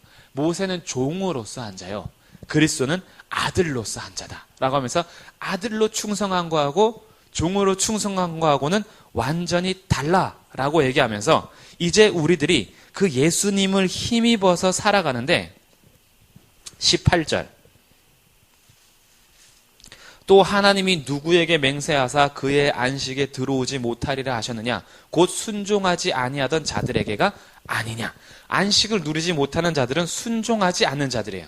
그럼 이 순종하지 않는 자들이 결국 뭐냐? 19절 이로 보건대 그들이 믿지 아니함으로 능히 들어가지 못했다. 자, 안식의 개념을 예수 그리스도께서 아들로 오셔서 충성하여 이제 모세와 완전 차이가 나는 거죠. 존재 자체가. 근데 이분이 오셔서 안식을 우리에게 베풀어 주셔야 되는데 누가 안식을 누리지 못하냐면 순종하지 않는 자들이에요. 순종하지 아니함으로 안식에 들어가지 못했어요. 근데 순종이 뭐로 연결되냐면 믿지 아니함으로 라고 하면서 믿음과 연결이 됩니다. 그러니 히브리서에서 지금 말하고자 하는 것은 뭐냐? 4장 3절 보세요. 4장 3절 같이 한번 앞에 그 한 문장만 읽으면 돼요. 4장 3절 시작. 이미 믿는 우리들은 저 안식에 들어가는 도다. 아멘. 믿는 우리들은 어디로 들어갔어요? 안식에 들어갔어요. 그 안식의 개념이 뭐예요? 그리스도 안에서 그리스도를 믿음으로 누리는 것을 안식이라 합니다. 안식은 단순히 일하지 않음이 아니라. 그러니까 이 안식일은 결국 예수 그리스도를 믿는 성도들에게 주신 복이에요. 그리스도 안에서 믿음으로 취할 수 있는 겁니다. 이것은 세상의 불신자들도 누릴 수 있는 것이 아니에요. 그냥 일요일에 같이 쉰다라고 안식일 지키는 게 아닙니다. 그냥 단순히 일하지 않고 활동하지 않음의 안식이 아니라 그리스도를 믿음으로 들어오는 것을 안식이라 그래요. 그러니까 안식일을 기억하여 거룩히 지키라는 것은 예수님께서 안식으로 오실 것을 예표하고 예수님께서 안식으로 오실 것을 준비하는 믿는 자의 태도죠. 안식일을 기억할 때마다 우리에게 진정한 안식을 주실 그리스도를 소망하는 겁니다. 그래서 7째 되는 날에 일하지 않음으로 하나님을 잠잠하게 바라는 거예요. 그래서 일주일을 반복하면서 계속 메시아 안에서 우리가 안식을 갈망하고 갈증하도록 두신 것이 안식일 개념입니다. 그리고 안식년과 희년을 통해서 참된 자유를 주시고 우리 가운데 참된 쉼을 주실 메시아를 예표하는 게 안식일을 기억하여 거룩히 지키라라는 거예요. 그래서 결국 안식은 예수 그리스도 그분입니다. 그리스도와 관계하지 않고는 안식이 없습니다. 그리스도와 관계하지 않은 안식일을 지키는 것 없습니다. 그냥 쉬는 것이 안식이 아니기 때문에 그래요. 그래서 시편 62편 한번 가서 보겠습니다. 시편 62편. 안식의 개념이 이제 여기에서 설명이 돼요. 시편 62편 1절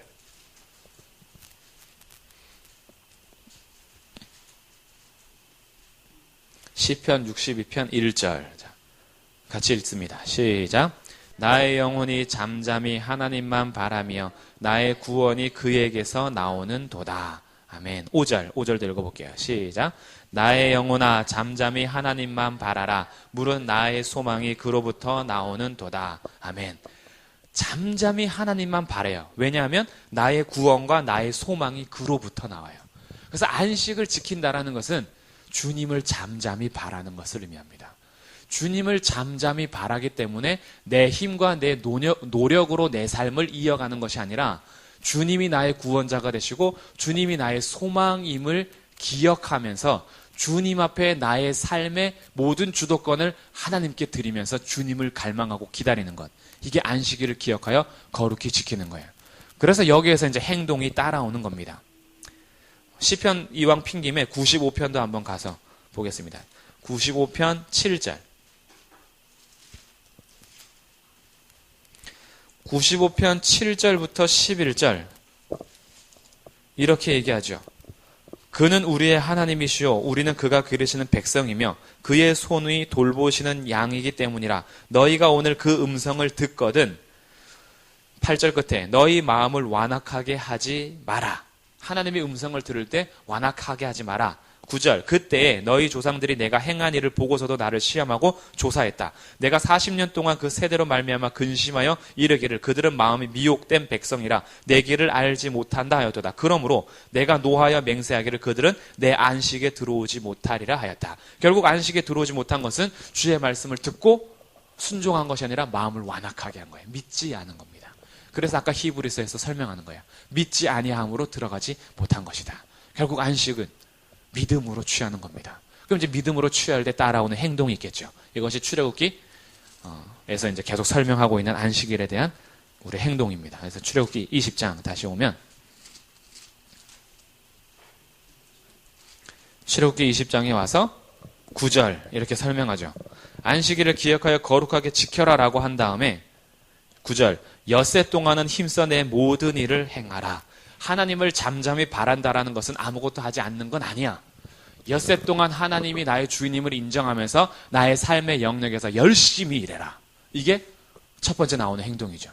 우리가 열심히 수고하는 건 하나님이 내 인생의 주인이기 때문에 수고하는 겁니다. 여기서 차이가 있어요. 내가 이렇게 수고함으로 내 인생의 주인이 내가 되는 게 아니라 내가 이렇게 수고하는 건 주인이신 하나님 앞에 종으로서예요. 하나님이 나의 주인이기 때문에 내게 주신 삶을 게으르게 살지 않고 힘써 일하는 겁니다. 열심히 사는 거예요. 그러면서 10절 일곱째 날이 됐을 때는 내 하나님 여호와의 안식일이기 때문에 너나 내 아들이나 내 딸이나 내 남종이나 내 여종이나 내 가축이나 내 문 안에 머무는 객이라도 아무 일도 하지 말아라. 여기에서 이제 아무 일도 하지 말아라고 정해주는 행동이 따라오는 거죠. 그래서 이것을 문자적으로 유대인들, 히브리 바리새인들이 일하지 말아야 될 목록으로 이제 수십 가지를 만들어낸 거예요. 그래서 지금도 전기불도 못 켭니다. 스위치 키는 건 일이기 때문에 그래요. 안식일에. 그래서 이방인들이 놀러 왔을 때 부탁해요. 저기 불 좀 켜주세요. 부탁해요. 그래서 자기네는 일하지 않음으로 가는 거예요. 그런 말이 아닌데 하나님의 정신, 하나님께서 말씀하신 의도를 놓치고 사는 겁니다. 그래서 안식일에 일하지 않는 것은 유대인들, 이때는 우리하고 조금 달라요. 이게 우리의 적용하는 방법에서 조금 달라지기 때문에 의미를 자꾸 설명드리는 거예요. 유대인, 이때 당시에 출애굽 백성들에게는 문자적으로 아무 일도 하지 말라가 맞아요. 문자적으로. 왜냐하면 하늘에서 만나를 공급해 주시잖아요. 여섯째 날에 2배로 주시죠. 2배로 거두라 해서 일곱째 날에는 하늘에서 만나를 주지 않습니다. 그래서 만나를 거두러 가지 말라고 하세요. 안식일을 지키나 안 지키나 그래서 시험하시는 겁니다.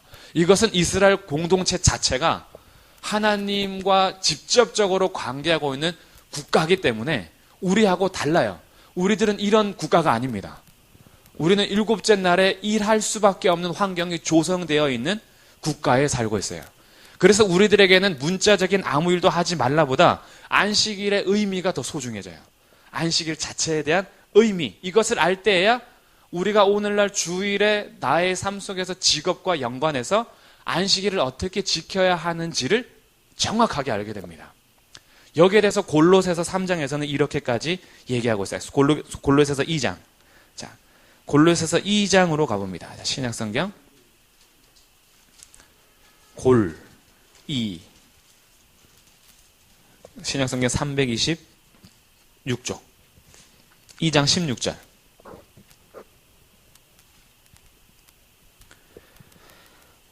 (2장 16절) 이렇게 기록합니다. 그러므로 먹고 마시는 것과 절기나 초하루나 안식일을 이유로 누구든지 너희를 비판하지 못하게 하라. 이것들은 장래일의 그림자이나 몸은 그리스도의 것이니라. 자, 먹고 마시는 것, 절기, 초하루, 뭐까지 포함되죠? 안식일까지. 이걸 포함하면서 이것을 뭐라 하냐면 17절 장래일의 그림자다 이거예요. 이것은 실체가 아닙니다. 실체는 뭐예요? 그리스도예요. 몸은 그리스도의 것이다라는 거예요. 그리스도가 실체가 되신다는 겁니다. 그래서 아까 제가 설명드린 거예요. 안식일의 개념은 단순히 날 자체에 있는 것이 아니라 예수 그리스도를 믿음으로 순종하여 누리는 걸 안식의 개념이라 한 거예요. 그리스도께서 안식일의 모든 것을 이제 다 성취하셨습니다. 그래서 우리는 안식년과 희년의 개념도 그대로 적용하지 않는 거예요. 안식년, 희년. 요 일곱째 날 그럼 다 문 닫고 1년 쉬셔야죠. 그렇지 않습니까? 문자적으로 오면 우리는 안식일은 굉장히 율법적으로 지켜요. 안식일을 주일로 바뀌면서 이 안식일에 대한 개념을 그대로 주일로 갖고 와서 적용할 때 주일에는 아무 일도 하지 말아야 될 것을 율법적으로 지키고 비판하면서 7년째 되는 날 왜 다 정직하지 않으신가요? 7년째 되는 날 일 쉬셔야죠. 직장 그만두셔야죠. 일곱째 날 쉬면서 그래도 하나님께서 2배로 주실 것을 기다려야죠. 안 하잖아요. 안식년은 안 지킨다고요. 그럼 50년째 되는 날, 50년째 다 이제 일 그만두시고, 모든 직원들 자유를 주시고, 그리고 이제 어디 뭐 여행을 가시는가, 가셔야죠. 안 하거든요. 희년의 개념도 우리는 지금 지키지 않아요. 왜요? 안식년, 희년은 날로 준 게 아니라 그리스도께서 성취할 그림자로 주신 겁니다. 네. 그래서 십계명에 나올 때 이 안식일을 기억하여 거룩하게 지키라는 의미가 중요한 거예요. 왜 주님께서 안식일을 주셨는지. 창조와 구속의 의미로서 단순하게 노동을 하지 말라는 것이 아니라 그리스도를 믿음으로 안식을 누려라는 거예요. 누려라. 그래서 오늘날 우리가 적용할 때 안식일의 주인 되시는 예수님 앞에 온전히 나오면서 우리가 지금 그나마 우리는 일요일이 휴일입니다. 우리나라 국가는. 일요일이 휴일 아닌 국가도 있어요. 그들에게는 그 복음을 어떻게 전하겠어요? 일요일은 휴일 아니지만 무조건 일요일은 주일이니까 예배를 드리십시오. 이렇게 적용하지 않습니다. 그 나라 가서. 우리나라에겐 그래도 복을 주셨어요. 일요일에 대부분이 쉴 수 있도록 하신 겁니다. 그래서 일요일에 쉴 수 있다면 정말 세상을 위해서 일하지 않고 오직 여기서 예배하고 말씀을 공부하고 성도 간에 교제하며 떡을 떼며 구제하고 전도하는 일에 온전히 쏟는 것 복된 일입니다. 이것은 할 수 있는 자들이 될 수 있으면 하면 좋아요. 일요일에 일 안 와도 되시는 분들은.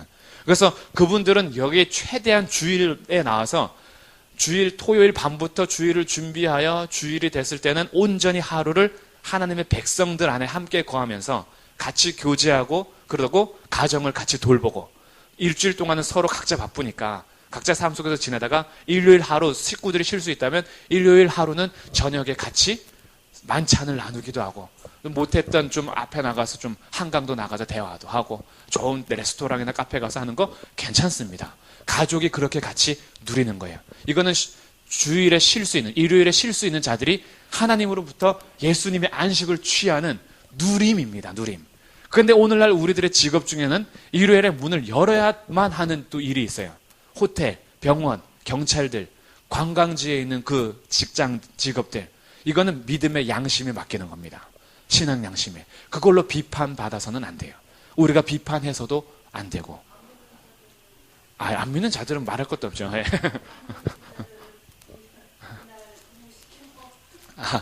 그러니까 그게 이제 우리의 방법인 거예요.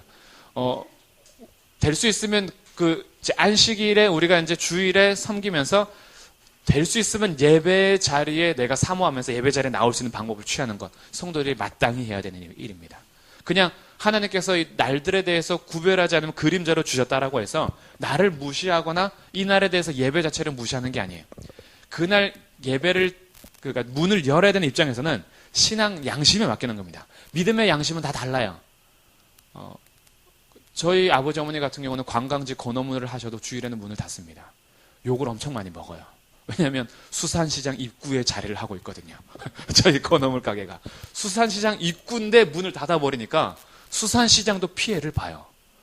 피해를 보는지 보지 않는지 모르지만 그들의 생각에 당신들이 문을 닫음으로 안에도 문 닫은 것처럼 여기면 우리도 손해보는 거 아니냐. 엄청 욕먹죠.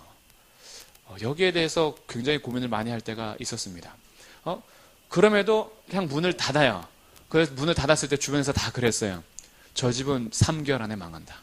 왜냐하면 주일날 하루 판매 수익금하고 월요일부터 토요일까지 수익금하고 비교했을 때 일요일 하나가 더 많아요. 왜냐하면 관광차들이 다 토요일에 주일날 오잖아요. 그래서 관광차들이 와서 갈 때 일요일에 가면서 물건 다 사가거든요. 토요일에는 와서 1박 2일 누리고 갈 때 사가지 오자마자 사지 않잖아요. 그렇기 때문에 관광업체와 연결이 안 됩니다. 저희 건어물 가게는. 관광차가 한 대도 없어요. 왜냐면 일요일에 문 닫아버리니까 누가 우리랑 연결하겠어요. 그래서 문 닫는다. 3개월 만에. 근데 벌써 10년째 이제 하고 있어요. 그러면서 신기한 일이 발생하고 있어요. 월요일부터 토요일까지 관광차 손님이 아니라 개인 손님들이 엄청 몰려요. 그래서 그 유지하게 하시는 거죠.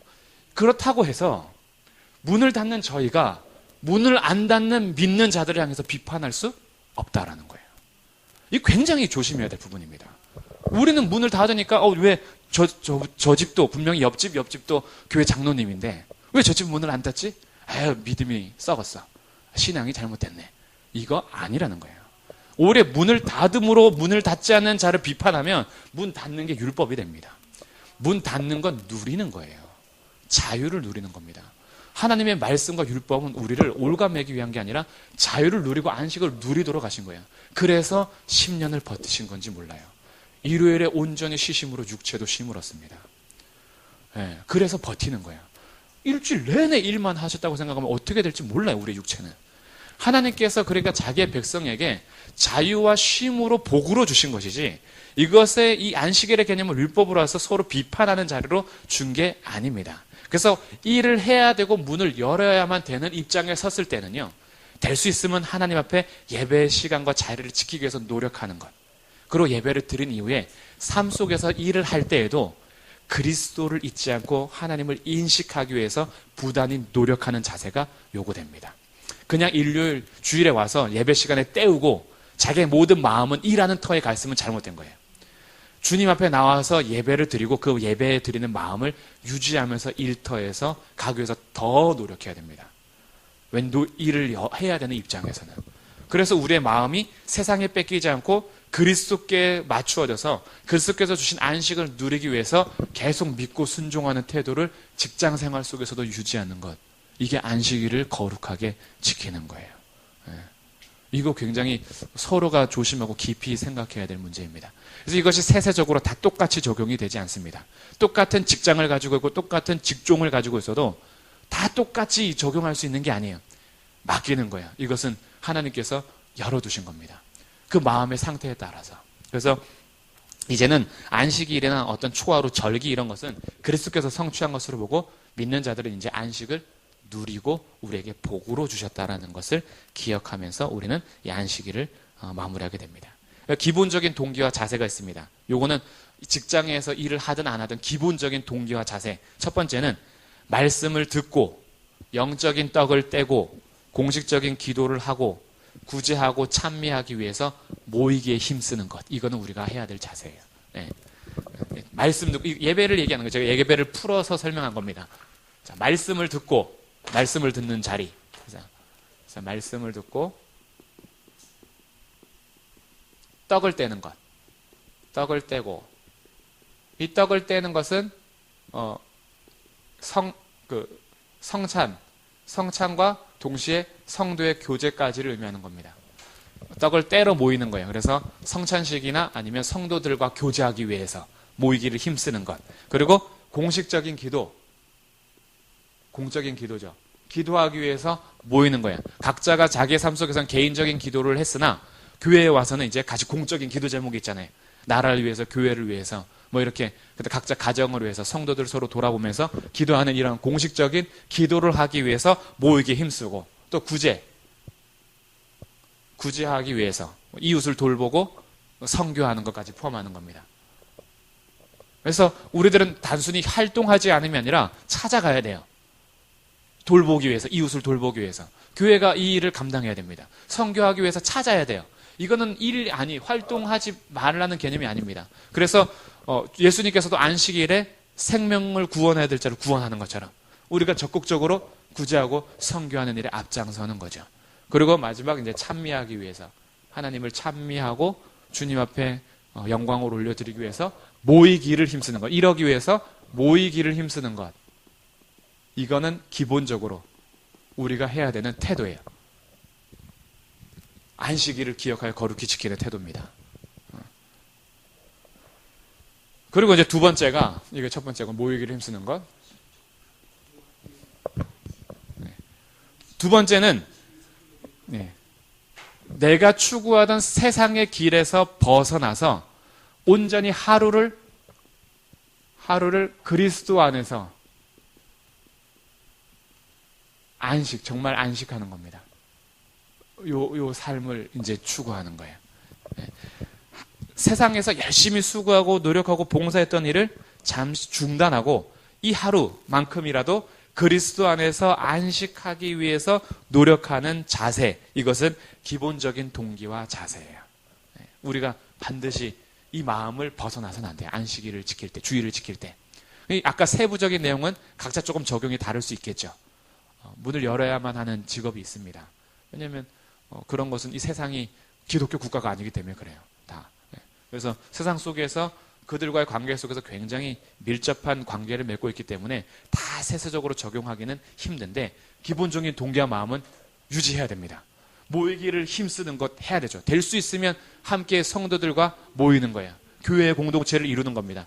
될 수 있으면 이 하루를 그리스도 안에서 안식하기 위해서 자신을 하나님께 드리는 시간. 그래서 정말 하나님과의 관계를 위해서 노력하는 거. 요건 이제 우리가 안식일의 개념을 지켜나가야 될 정신입니다.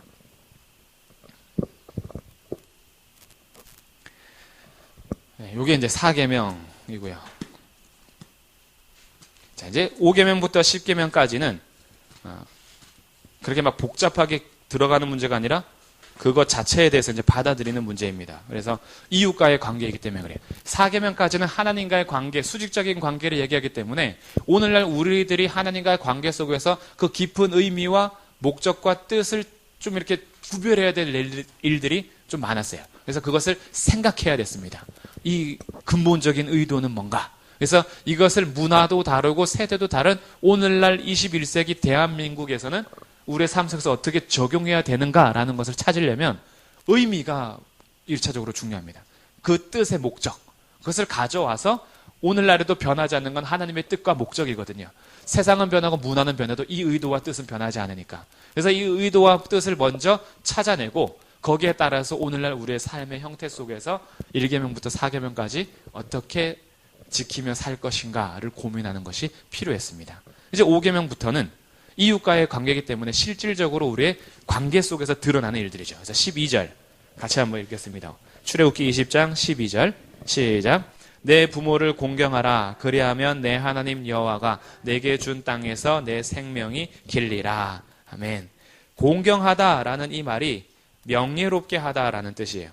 내 부모를 명예롭게 하라. 그리고 내 부모를 영광스럽게 해라라는 뜻이에요. 명예롭게, 영광스럽게. 그래서 여기서 이제 부모를 공경하라라고 할 때는 단순하게 가정 안에서 육체적인 부모만을 얘기하는 건 아닙니다. 권위를 가진 어른들을 다 부모로 칭하고 있어요. 어른들. 사회 속에서 공무원이나 정치인들. 이분들도 이제 우리를 다스려야 하는 어른으로 되는 거죠. 그 다음에 교회에서 가르치는 선생님이나 목사들이나 뭐 이렇게 사역자들, 이제 영적인 부모로 공경의 대상으로 보는 겁니다. 그러면 하나님께서 부모를 공경하라 하신 이유는 그 권위를 통해서 권위가 사용되는 건 권위로 이렇게 막 이렇게 부리는 게 아니라 권위를 주신 이유는 보살피고 다스리라는 의미예요. 권위는 보살피고 다스려라라는 하나님의 목적이 있습니다. 권위를 주는 이유가 보살핌,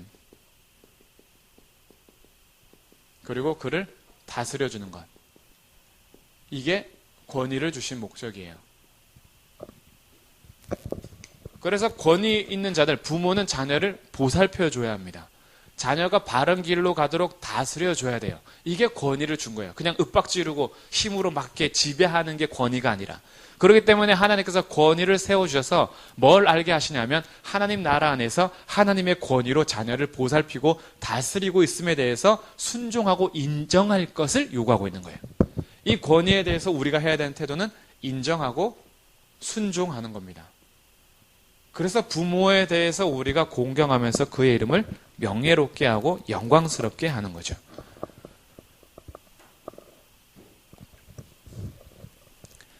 이것이 내 부모를 공경하라라는 이웃과의 관계에서 첫 번째 계명이죠. 그리고 이웃과의 관계에서 또한 나머지 6계명부터는 이웃과의 수평적 관계인데 신기하죠. 5계명은 이웃과의 관계인데 수직적 관계예요. 권위 있는 자와 그 아래에 있는 자들의 관계입니다. 그래서 부모를 공경해야 되는 것은 이유가 없습니다. 하나님께서 주신 권위에 순종하는 것, 눈에 보이는 부모님에게 순종하는 자세를 가질 때 하나님에 대한 권위에 순종하는 거죠. 그래서 이 권위 자체를 우리가 인정하면서 부모님을 공경하고 명예롭게 하고 영광스럽게 하는 거죠. 여기가 얼마나 중요하면 하나님께서 여기에 약속까지 하나 하십니다. 그 약속이 그리하면 내 하나님 여호와가 내게 준 땅에서 내 생명이 길리라. 이렇게까지 약속하면서 부모를 공경하고 권위를 인정할 것을 주님께서 명령하시는 거예요. 그래서 우리가 권위가 상실되면 다 상실됩니다. 가정에서 아버지, 어머니 권위가 무너지니까 학교에서 선생님의 권위가 무너지죠. 선생님에 대한 권위가 무너지니까 어른에 대한 공경도 무너지죠. 어른에 대한 공경이 무너지니까 사회 질서가 무너지죠. 다 무너집니다. 오늘날 우리 시대죠. 탈권위 시대입니다. 권위 자체를 인정하지 않아요. 그러니까 뭐가 문제가 돼요? 기준이 없어요. 법도 기준을 상실했습니다. 법도 권위가 없어요. 법을 판결해줘도 그건 법이고 그리고 반항하죠. 그리고 판결에 대해서도 이제는 거부하죠. 대법원까지 가서 판결을 나도 안 받아들이죠. 이게 이제 왜냐하면 권위가 상실됐기 때문에 그래요. 우리를 이렇게 질서를 세워줄 권위가 다 사라졌어요. 그래서 처음에 탈권이 됐을 때 지도자가 와서 권위롭지, 막 권위주의적이지 않고 막 이렇게 친구처럼 다가오면 저 사람 진짜 괜찮은 사람이야 이랬다고요. 근데 그러면서 권위 자체가 무시가 됐죠. 권위가 잘못된 게 아니라 권위를 잘못 사용하고 권위주의적으로 가는 게 잘못된 건데 권위주의를 싫어하다 보니까 권위 자체를 무시했죠. 그러니까 사회가 완전 무너진 겁니다. 옛날에는 그래도 아버지가 한마디 하면 멈췄어요. 이제는 그런 거 없습니다. 다 자기 멋대로예요. 선생님이 한마디 하면 학생들이 그래도 들었어요. 지금은 선생님들 진짜 힘들어요. 선생님들 말 안 듣습니다. 오히려 과외하는 선생님 말은 들어도요. 학교 선생님 말은 안 들어요. 그러니까 과외에서 열심히 공부하고 학교 가서 자요. 엎어져서 자요. 깨우면 나 피곤한 사람이야 그래요. 건들지 마라 그러죠. 그러니까 학교에서 이제 학생들이 선생님 폭력하는 사건들 근근히 일어나죠. 그러니까 다 무너진 거예요. 권위를 인정하지 않아요. 네가 선생님은 다야 이거예요. 먼저 태어났으면 다야 이거죠. 그러면서 전혀 이제 무시됩니다. 가정에서 아버지, 어머니 권위 사라졌죠. 학교에서 선생님 권위 사라졌죠. 사회에서 모든 질서, 이제 권위 질서가 사라지죠. 하나님께서는 이것을 이미 10계명 안에서 아니야. 너희들은 권위에 순종해야 돼. 그러니까 모든 권위가 무너지니까 하나님을 향해서도 두려워하지 않잖아요. 하나님을 공경하지 않습니다. 그래서 우리들이 하나님의 백성으로서 세상이 권위를 무시해도 우리는 권위를 존중해야 됩니다. 부모님을 공경하는 것, 선생님의 말씀을 잘 듣는 것, 그리스도인들 학생들이 염두에 될 일이죠. 학생들 가르쳐야죠. 그렇게. 야, 친구들이 다 그래도 넌 그러면 안 돼. 너는 세상과 똑같이 살면 되는 사람이 아니라 하나님께서 너를 구별해야 되는 사람이야.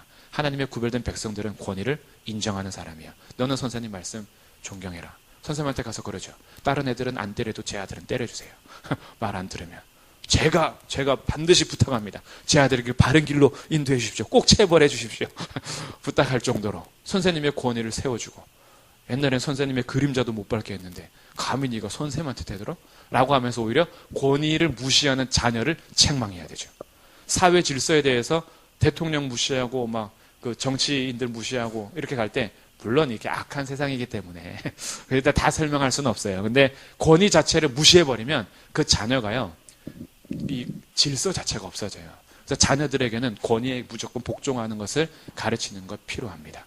권위를 상실해서는 안 돼요. 부모님은 공경해야 됩니다. 이것이 5계명의 명령이고요. 자, 6계명 13절 살인하지 말라입니다. 적극적으로는 생명을 존중하라라는 거죠. 생명을 존중하기 때문에 다른 사람의 이름을 손상시키지 않는 겁니다. 살인이 단순히 문자적으로 받으면 그냥 죽여버리는 거지만 이제는 죽여버리는 것이 굉장히 광범위해졌어요. 그 사람의 이름을 상하게 하는 것도 그 사람 죽이는 일에 포함됩니다. 완전히 명예를 떨어뜨리고 실추시키면서 한 사람을 매장시키죠. 그러면서 얘기해요. 난 죽이진 않았어. 난 가서 난 안 죽였어. 하지만 그 사람의 이름에 대해서 상하게 하는 건 그 사람을 죽이는 것과 같은 거예요. 굉장히 조심해야 될 부분이죠. 그래서 우리들이 이제는 손으로 직접 죽이는 것뿐 아니라 마음속에서 그를 죽여버리는 살인도 있어요.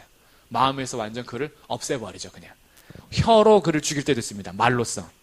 어떤 사람은 펜으로 죽여요. 글로 탁 글 써가지고 글로 그 사람을 죽여버리죠.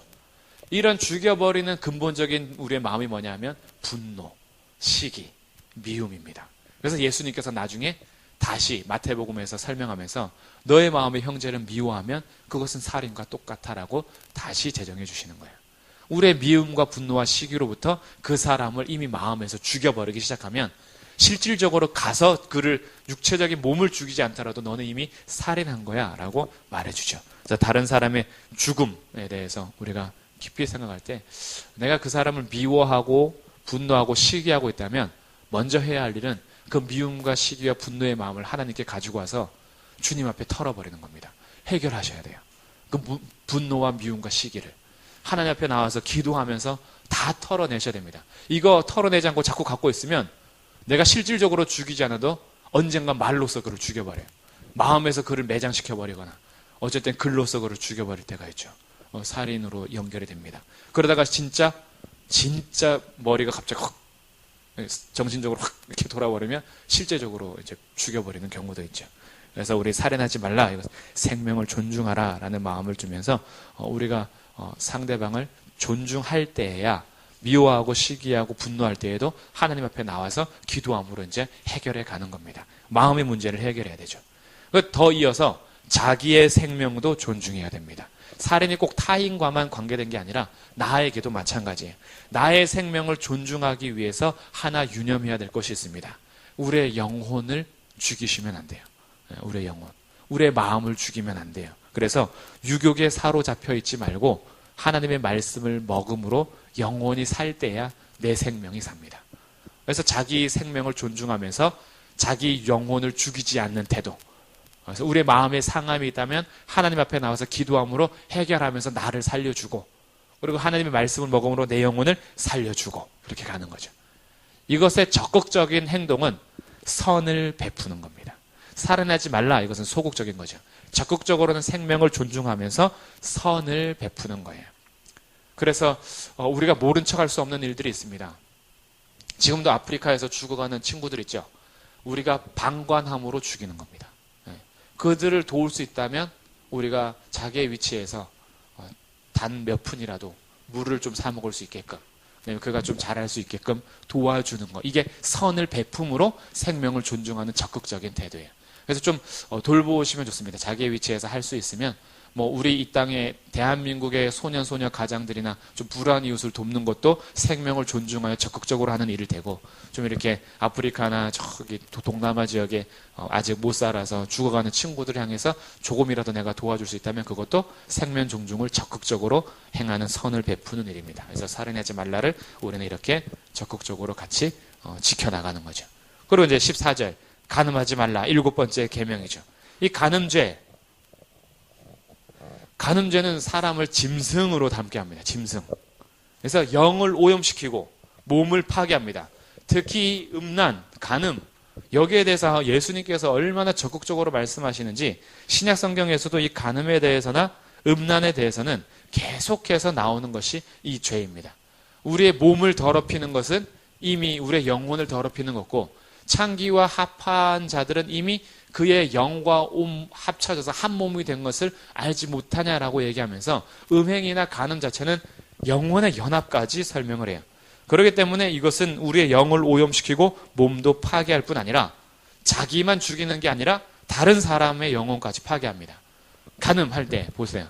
나하고 다른 어떤 남자의 배우자하고 제가 간음을 행하면 둘만 파괴되는 게 아니라 저의 아내 그리고 그 여자의 남편 그 4명뿐만 아니라 우리의 자녀 그들 가정의 자녀 그리고 그들 가정의 부모 우리 가정의 부모 총체적으로 망가뜨리는 게 간음입니다. 굉장히 위험한 거죠. 이것은 하나님께서 반드시 심판하십니다. 히브리서 13장 한번 가보겠습니다.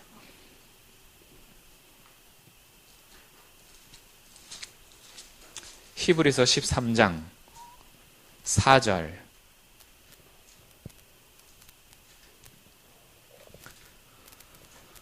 같이 읽겠습니다. 히브리서 13장 4절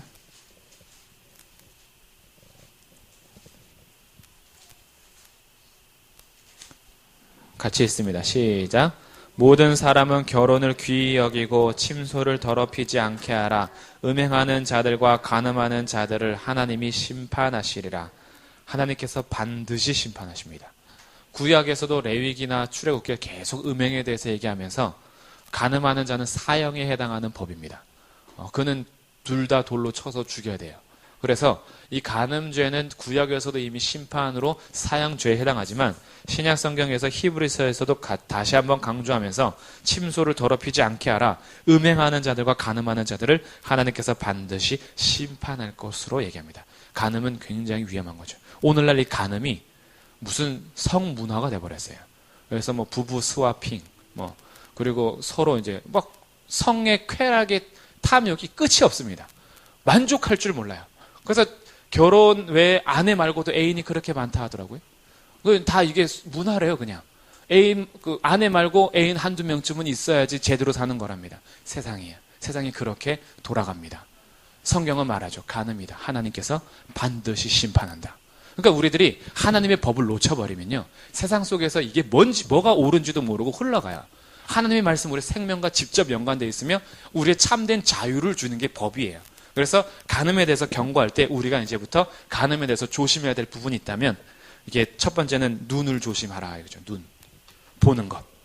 내가 보는 것을 조심하지 않으면 언젠가 마음을 빼앗겨버려요. 특히 남자들. 남자들은 시각으로부터 성적 충동을 느낍니다. 그래서 남자들을 위해서라도 여자분들께서 옷을 좀 이렇게 갖춰 입는 것이 필요한 것 같아요. 여성분들은 아름다움을 추구하기 때문에 예쁘게 입으시지만 남자들은요, 그 예쁜 거 보고 성적 충동을 느낍니다. 남자들이 약한 게 시각이에요. 보는 것으로 가요.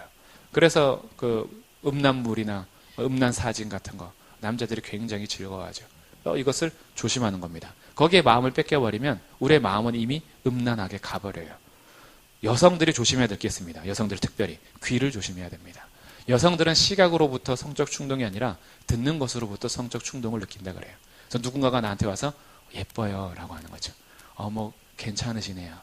이런 한마디에 마음을 확 뺏긴대요. 남편은 나한테 그런 얘기 안 하거든요. 근데 어떤 남자가 딱 다가와서 자꾸 자기에게 말로 이렇게 하면, 그래서 여자들은 외모보다 말 잘하는 사람한테 마음이 확 가잖아요. 말로써 여성들을 사는 거예요. 이게 제가 결혼하기 전에 다 읽은 책에서 다 도움받는 겁니다. 결혼하기 전에 남자가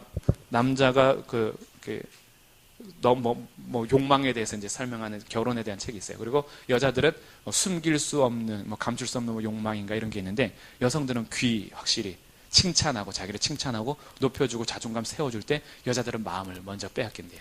그래서 귀를 조심하는 겁니다. 그렇기 때문에 우리가 해야 할 일이 있죠. 내 입에 파수꾼을 세우는 겁니다. 우리가 음담패설하고 농담하고 성적인 유희에 대해서 나오는 거 진짜 조심해야 됩니다. 하지 않는 게 좋아요. 그래서 세상에서 웃기는 농담들이나 개그 같은 것들도요, 좀 야설이 들어가는 것은 아예 제거하는 게 맞습니다. 그런 것을 통해서 음란한 문화가 그냥 통용이 돼버려요. 거기에 대해서 그냥 받아들이는 거예요. 간음에 대해서 가는 첫 단계입니다. 발걸음들이에요. 그래서 성도들은 항상 눈을 조심하고 귀를 조심하고 입을 조심하고, 이게 우리가 해야 하는 일이죠. 그리고 그 자리를 피하는 게 맞습니다. 피해버려야 돼요. 나는 어떤 여자가 와도 나는 괜찮아. 아무도 장담할 수 없어요. 나는 절대 음행하지 않고 간음하지 않아. 뭐 비키니 입고 와도 난 괜찮아. 아니에요. 피하는 게 맞아요. 될 수 있으면 해수욕장 건전한 데 찾아가고 이게 우리에게 필요한 자세예요. 피하는 겁니다. 맞닥뜨려서 싸우는 게 아니에요. 그래서 유혹은 피하고, 그리고 동물을 잘 사귀어야 합니다. 악한 교제를 하지 않는 것. 이건 제가 오늘 시간 때문에 다 나누지 못하고요. 사무엘하 13장에서 그 암논이 다말을 범하죠. 암논이 다말을 처음부터 범하지 않습니다. 다말에 대해서 사랑하는 마음이 다 생겼어요. 그런데 자기 근친 상간이잖아요. 그래서 막 마음을 아파하고 있을 때 친구 요나답인가 그 찾아옵니다. 딱 찾아와서 너 왜 그래? 왜 이렇게 마음이 상했어? 그래서 내가 다말을 좀 사랑하는데 근데 이게 내가 어떻게 할 수가 없네. 그러니까 친구가 충원을 해줘요. 작전을 딱 제시해 줍니다. 너가 아프다고 들어 누워. 그리고 아버지한테 부탁해. 다말이 음식을 좀 가져다 줘야 된다고. 그럼 자식에게는 아버지 없어. 그럼 반드시 너의 누이 다말을 보내줄 거야. 그러면 너가 덮쳐. 얘기해 준 거죠. 거기에 암논이 마음을 닦고 그래 좋다. 그래서 들어놓고 다말을 덮치는 장면이 사무엘하 13장이에요. 우리가 누구와 사귀고 무엇을 듣느냐에 따라서 마음이 그렇게 쏠리게 되어 있어요. 그래서 우리들이 성도와의 교제가 그렇게 중요한 겁니다. 서로 하나님의 말씀을 사모하는 자들이 교제를 할 때 우리의 마음이 거룩한 것을 향해서 달려가지, 세상에서 세상에게 한번 나눠보세요. 우리 마음 다 그쪽으로 가요. 그래서 세상에서 앉아가지고 강남 아줌마들하고 이렇게 얘기하다 보면은 애인 없는 내가 잘못 살고 있네 이렇게 되죠. 남편 말고 애인이 있어야 되는구나. 무엇을 듣고 누구와 얘기하냐에 따라서 굉장히 우리의 삶이 달라질 수 있습니다. 그래서 악한 동물을 피하고 동물을 잘 사귀는 거 필요하죠. 적극적으로는 부부간에 서로 사랑하십시오. 부부간에 서로 사랑하고 순결하고 온전한 사랑으로 서로를 대해주는 것 필요합니다. 정말 진실하게 사랑하는 거예요. 그래서 시간이 지나면 지날수록 무르익은 사랑으로 표현하는 거죠. 풋내기 사랑보다 더 깊은 사랑으로. 그래서 부부간의 사랑을 유지하면서 마지막 하나님을 두려워하라. 하나님께서 반드시 심판하십니다. 그래서 창세기 39장에 요셉이 얘기하죠. 그 주인이 계속 자기를 유혹하니까 탁 뿌리치면서 내가 어떻게 하나님께 득제하리요 이거예요. 요셉의 마음에는 하나님을 향한 두려움이 있었던 거예요. 단순하게 이 주인의 아내와 동침함으로 인해서 모든 사람들의 눈은 가릴 수 있어도 하나님의 눈은 가릴 수 없으니까 하나님을 두려워함으로 하나님께 득제할 수 없다라는 거예요. 이 마음이 우리에게 이제 필요하죠. 그래서 우리들은 단순하게 간음이라는 것이 그냥 내 육체적인 쾌락으로 해서 돼도 상관없다라는 이 땅에 타락된 성문화 속에서 들어야 될 일이 아니라 하나님께서 부부간에 연합한 성외에는 그 어떤 것도 허락하지 않았고 이것만이 순결한 것을 지켜라고 말씀하셨으며 간음은 하나님께서 반드시 심판하신다. 그래서 기억하면서 우리의 첫발 하나하나를 조심하는 것, 이것이 간음하지 말라의 계명에서 우리가 찾아내는 신앙의 성도의 생활입니다. 자, 이제 여덟 번째 15절, 20장 15절 도둑질하지 말라. 도둑질하지 말라라는 것은 적극적으로 소유를 존중하라라는 거예요. 너가 가지고 있는 소유를 존중하면서 자족함을 배워라라는 거예요. 자족함. 스스로 만족할 수 있는 마음이 없으면 우리들은 도둑질로 이제 마음이 가죠. 그래서 우리들이 신뢰할 일이 있습니다. 하나님의 예비하심을 신뢰하라. 하나님께서 자기 백성을 위해서 예비하고 준비하신다. 그리고 하나님이 우리를 보살피고 계시고 다스리고 계신다라는 것에 있어서 존중하고 신뢰하면서 내가 가진 것 안에서 누릴 수 있는 마음, 그것을 준비하는 것. 이게 도둑질하지 말라는 계명에서 나오는 우리 신앙인의 태도입니다. 그래서 우리들이 기도하는 거죠. 소유가 없고 부족할 때 하나님께 기도함으로 주님을 의지하고, 또 뭔가 풍성하고 많을 때 없는 자들을 향해서 좀 나눠줌으로 그가 도둑질하지 않게끔 베풀어주는 것. 여기까지 가는 거예요. 내가 없을 때는 누군가의 도움을 받기도 하고, 내가 좀 많을 때는 없는 자들을 좀 도와주기도 하면서 그리스도 안에서 같이 소유로 인하여서 도둑질하지 않도록 보살펴주는 것. 이게 공동체에게 주는 또 도둑질하지 말라는 8번째 계명이에요. 9번째 계명 16절, 내 이웃에 대하여 거짓 증거하지 말라. 적극적으로 표현하면 진실을 말하라 라는 거죠. 항상 매사에 진실하라 라는 거예요. 그래서 이웃에 대해서 거짓 증거하는 것은 그 재판관에 있어서 그 거짓 증거를 통하여서 판결 자체가 달라집니다. 그렇기 때문에 이스라엘 법 안에서는 증인 두세 명만 짜가지고 와서 그를 고소해버리면 정말로 그는 죄인이 돼요. 그렇기 때문에 거짓 증거는 그 사람의 생명과 연관됩니다. 진실을 말하라는 거예요. 진실은 우리의 생명과 직결됩니다. 그래서 우리들이 항상 매사에 거짓 증거를 대지 않기 위해서 내 삶의 입술을 제어하고 내 마음에 거짓말을 하지 않기 위해서 얘기하면서 적극적으로 항상 진실을 이야기하기 위하는 우리의 마음. 그래서 우리 입술에 파수꾼을 세워주십시오라고 기도하는 것 필요하겠죠. 마지막 10번째입니다. 17절 같이 한번 읽겠습니다. 시작. 내 이웃의 집을 탐내지 말라. 내 이웃의 아내나 그의 남종이나 그의 여종이나 그의 소나 그의 낙이나 물은 내 이웃의 소유를 탐내지 말라. 탐욕의 성격에 대해서 말해주는 그리스어 헬라어 두 가지가 있습니다. 탐욕의 성격이에요. 첫 번째는 플레오넥시아라는 단어가 있습니다. 플레오넥시아. 이것은 세상을 얻으려고 하는데 이 만족할 줄 모르는 욕구를 말해요. 만족할 줄 모르는 욕구. 이것을 탐심이라 그래요. 플레오넥시아라는 것이. 잠언 30장 15절에는 이런 표현이 있어요. 거머리가 엄마한테 다오다오 하는 것처럼. 다오다오는 계속 달라달라 이거거든요. 거머리가 탁 달라붙어가지고 만족할 줄 모르고 계속 달라 그러는 거. 이것을 플레오넥시아. 만족할 줄 모르는 욕구를 의미합니다. 뭔가 이렇게 다음에 요것만 있으면 좋겠다 해서 요거 딱 생기면 또 만족이 없죠. 이제 저것만 있으면 좋겠다 해서 저거 딱 생기면 이제는 저것도 생기면 좋겠다. 만족할 줄 몰라요. 계속 욕구가 생기는 이걸 탐욕, 탐심이라 합니다. 두 번째 의미, 헬라어의 또 다른 의미가 있어요. 휠라르 구리아라는 말이 있어요. 말이 이상하죠. 휠라르 구리아. 이런 단어가 있어요. 휠라르 구리아라는 헬라어가 있는데 이것은 세상에 대한 과도한 사랑입니다. 세상에 대한 과도한 사랑. 이것을 탐욕, 탐심이라고 합니다. 이 성격이죠. 탐욕의 성격이에요. 그래서 세상이 곧 우상이 되는 거예요. 세상이 곧 나의 우상이 되어버리는 거예요. 여기에 대해서 이제 금하게 되는데 마지막 10계명이 17절 내 이웃의 집을 탐내지 말라라고 이 탐내다라는 것이 갈망을 의미합니다. 갈망. 즐거워하는 거예요. 내 이웃의 집을 갈망하고 즐거워하지 말아라라고 이제 탐심에 대해서 얘기해 주고 있어요. 그래서 이것은 이제 우리의 마음의 상태를 얘기해 주기 때문에 10계명, 10번째 계명은 앞에 있는 계명들의 총체적인 근원으로 갑니다. 우리의 탐심으로부터 모든 것이 발생돼요. 탐심으로부터 권위를 인정하지 않고 우리의 탐심으로부터 살인하고 간음하고 도둑질하고 이렇게 이제 가는 거죠. 그래서 이 탐심 자체에 대해서 이제 포기하고 죄의 근원인 탐심을 뽑을 것을 얘기하고 있기 때문에 골로새서 3장 5절에서는 이렇게 얘기합니다. 탐심은 곧 우상숭배니라 나오죠. 골로새서 3장 5절이에요. 그래서 탐심은 곧 우상숭배로 연결되면서 우리의 마음의 근원 자체에 대해서 금해주면서 우리가 온통 세상에 빠져있지 않도록 하는 겁니다. 그래서 내가 탐심에 빠져있지는 않은가라고 점검해 보는 것은 이런 방법이 있어요. 내가 요즘에 세상 것들로만 생각이 가득하지 않은가. 이럴 때 우리가 탐심으로 가는 겁니다. 생각하는 게 다 신령한 것이나 거룩한 말씀, 이렇게 하늘에 속한 것에 있어서 가지 않고 세상적인 거 있죠. 조금만 더 벌으면 차 바꿀 수 있겠는데, 조금만 더 모으면 집 바꿀 수 있겠는데, 필요합니다. 집 바꾸고 차 바꾸는 거 진짜 필요해요. 근데 온통 마음이 거기만 가 있는 거 있죠.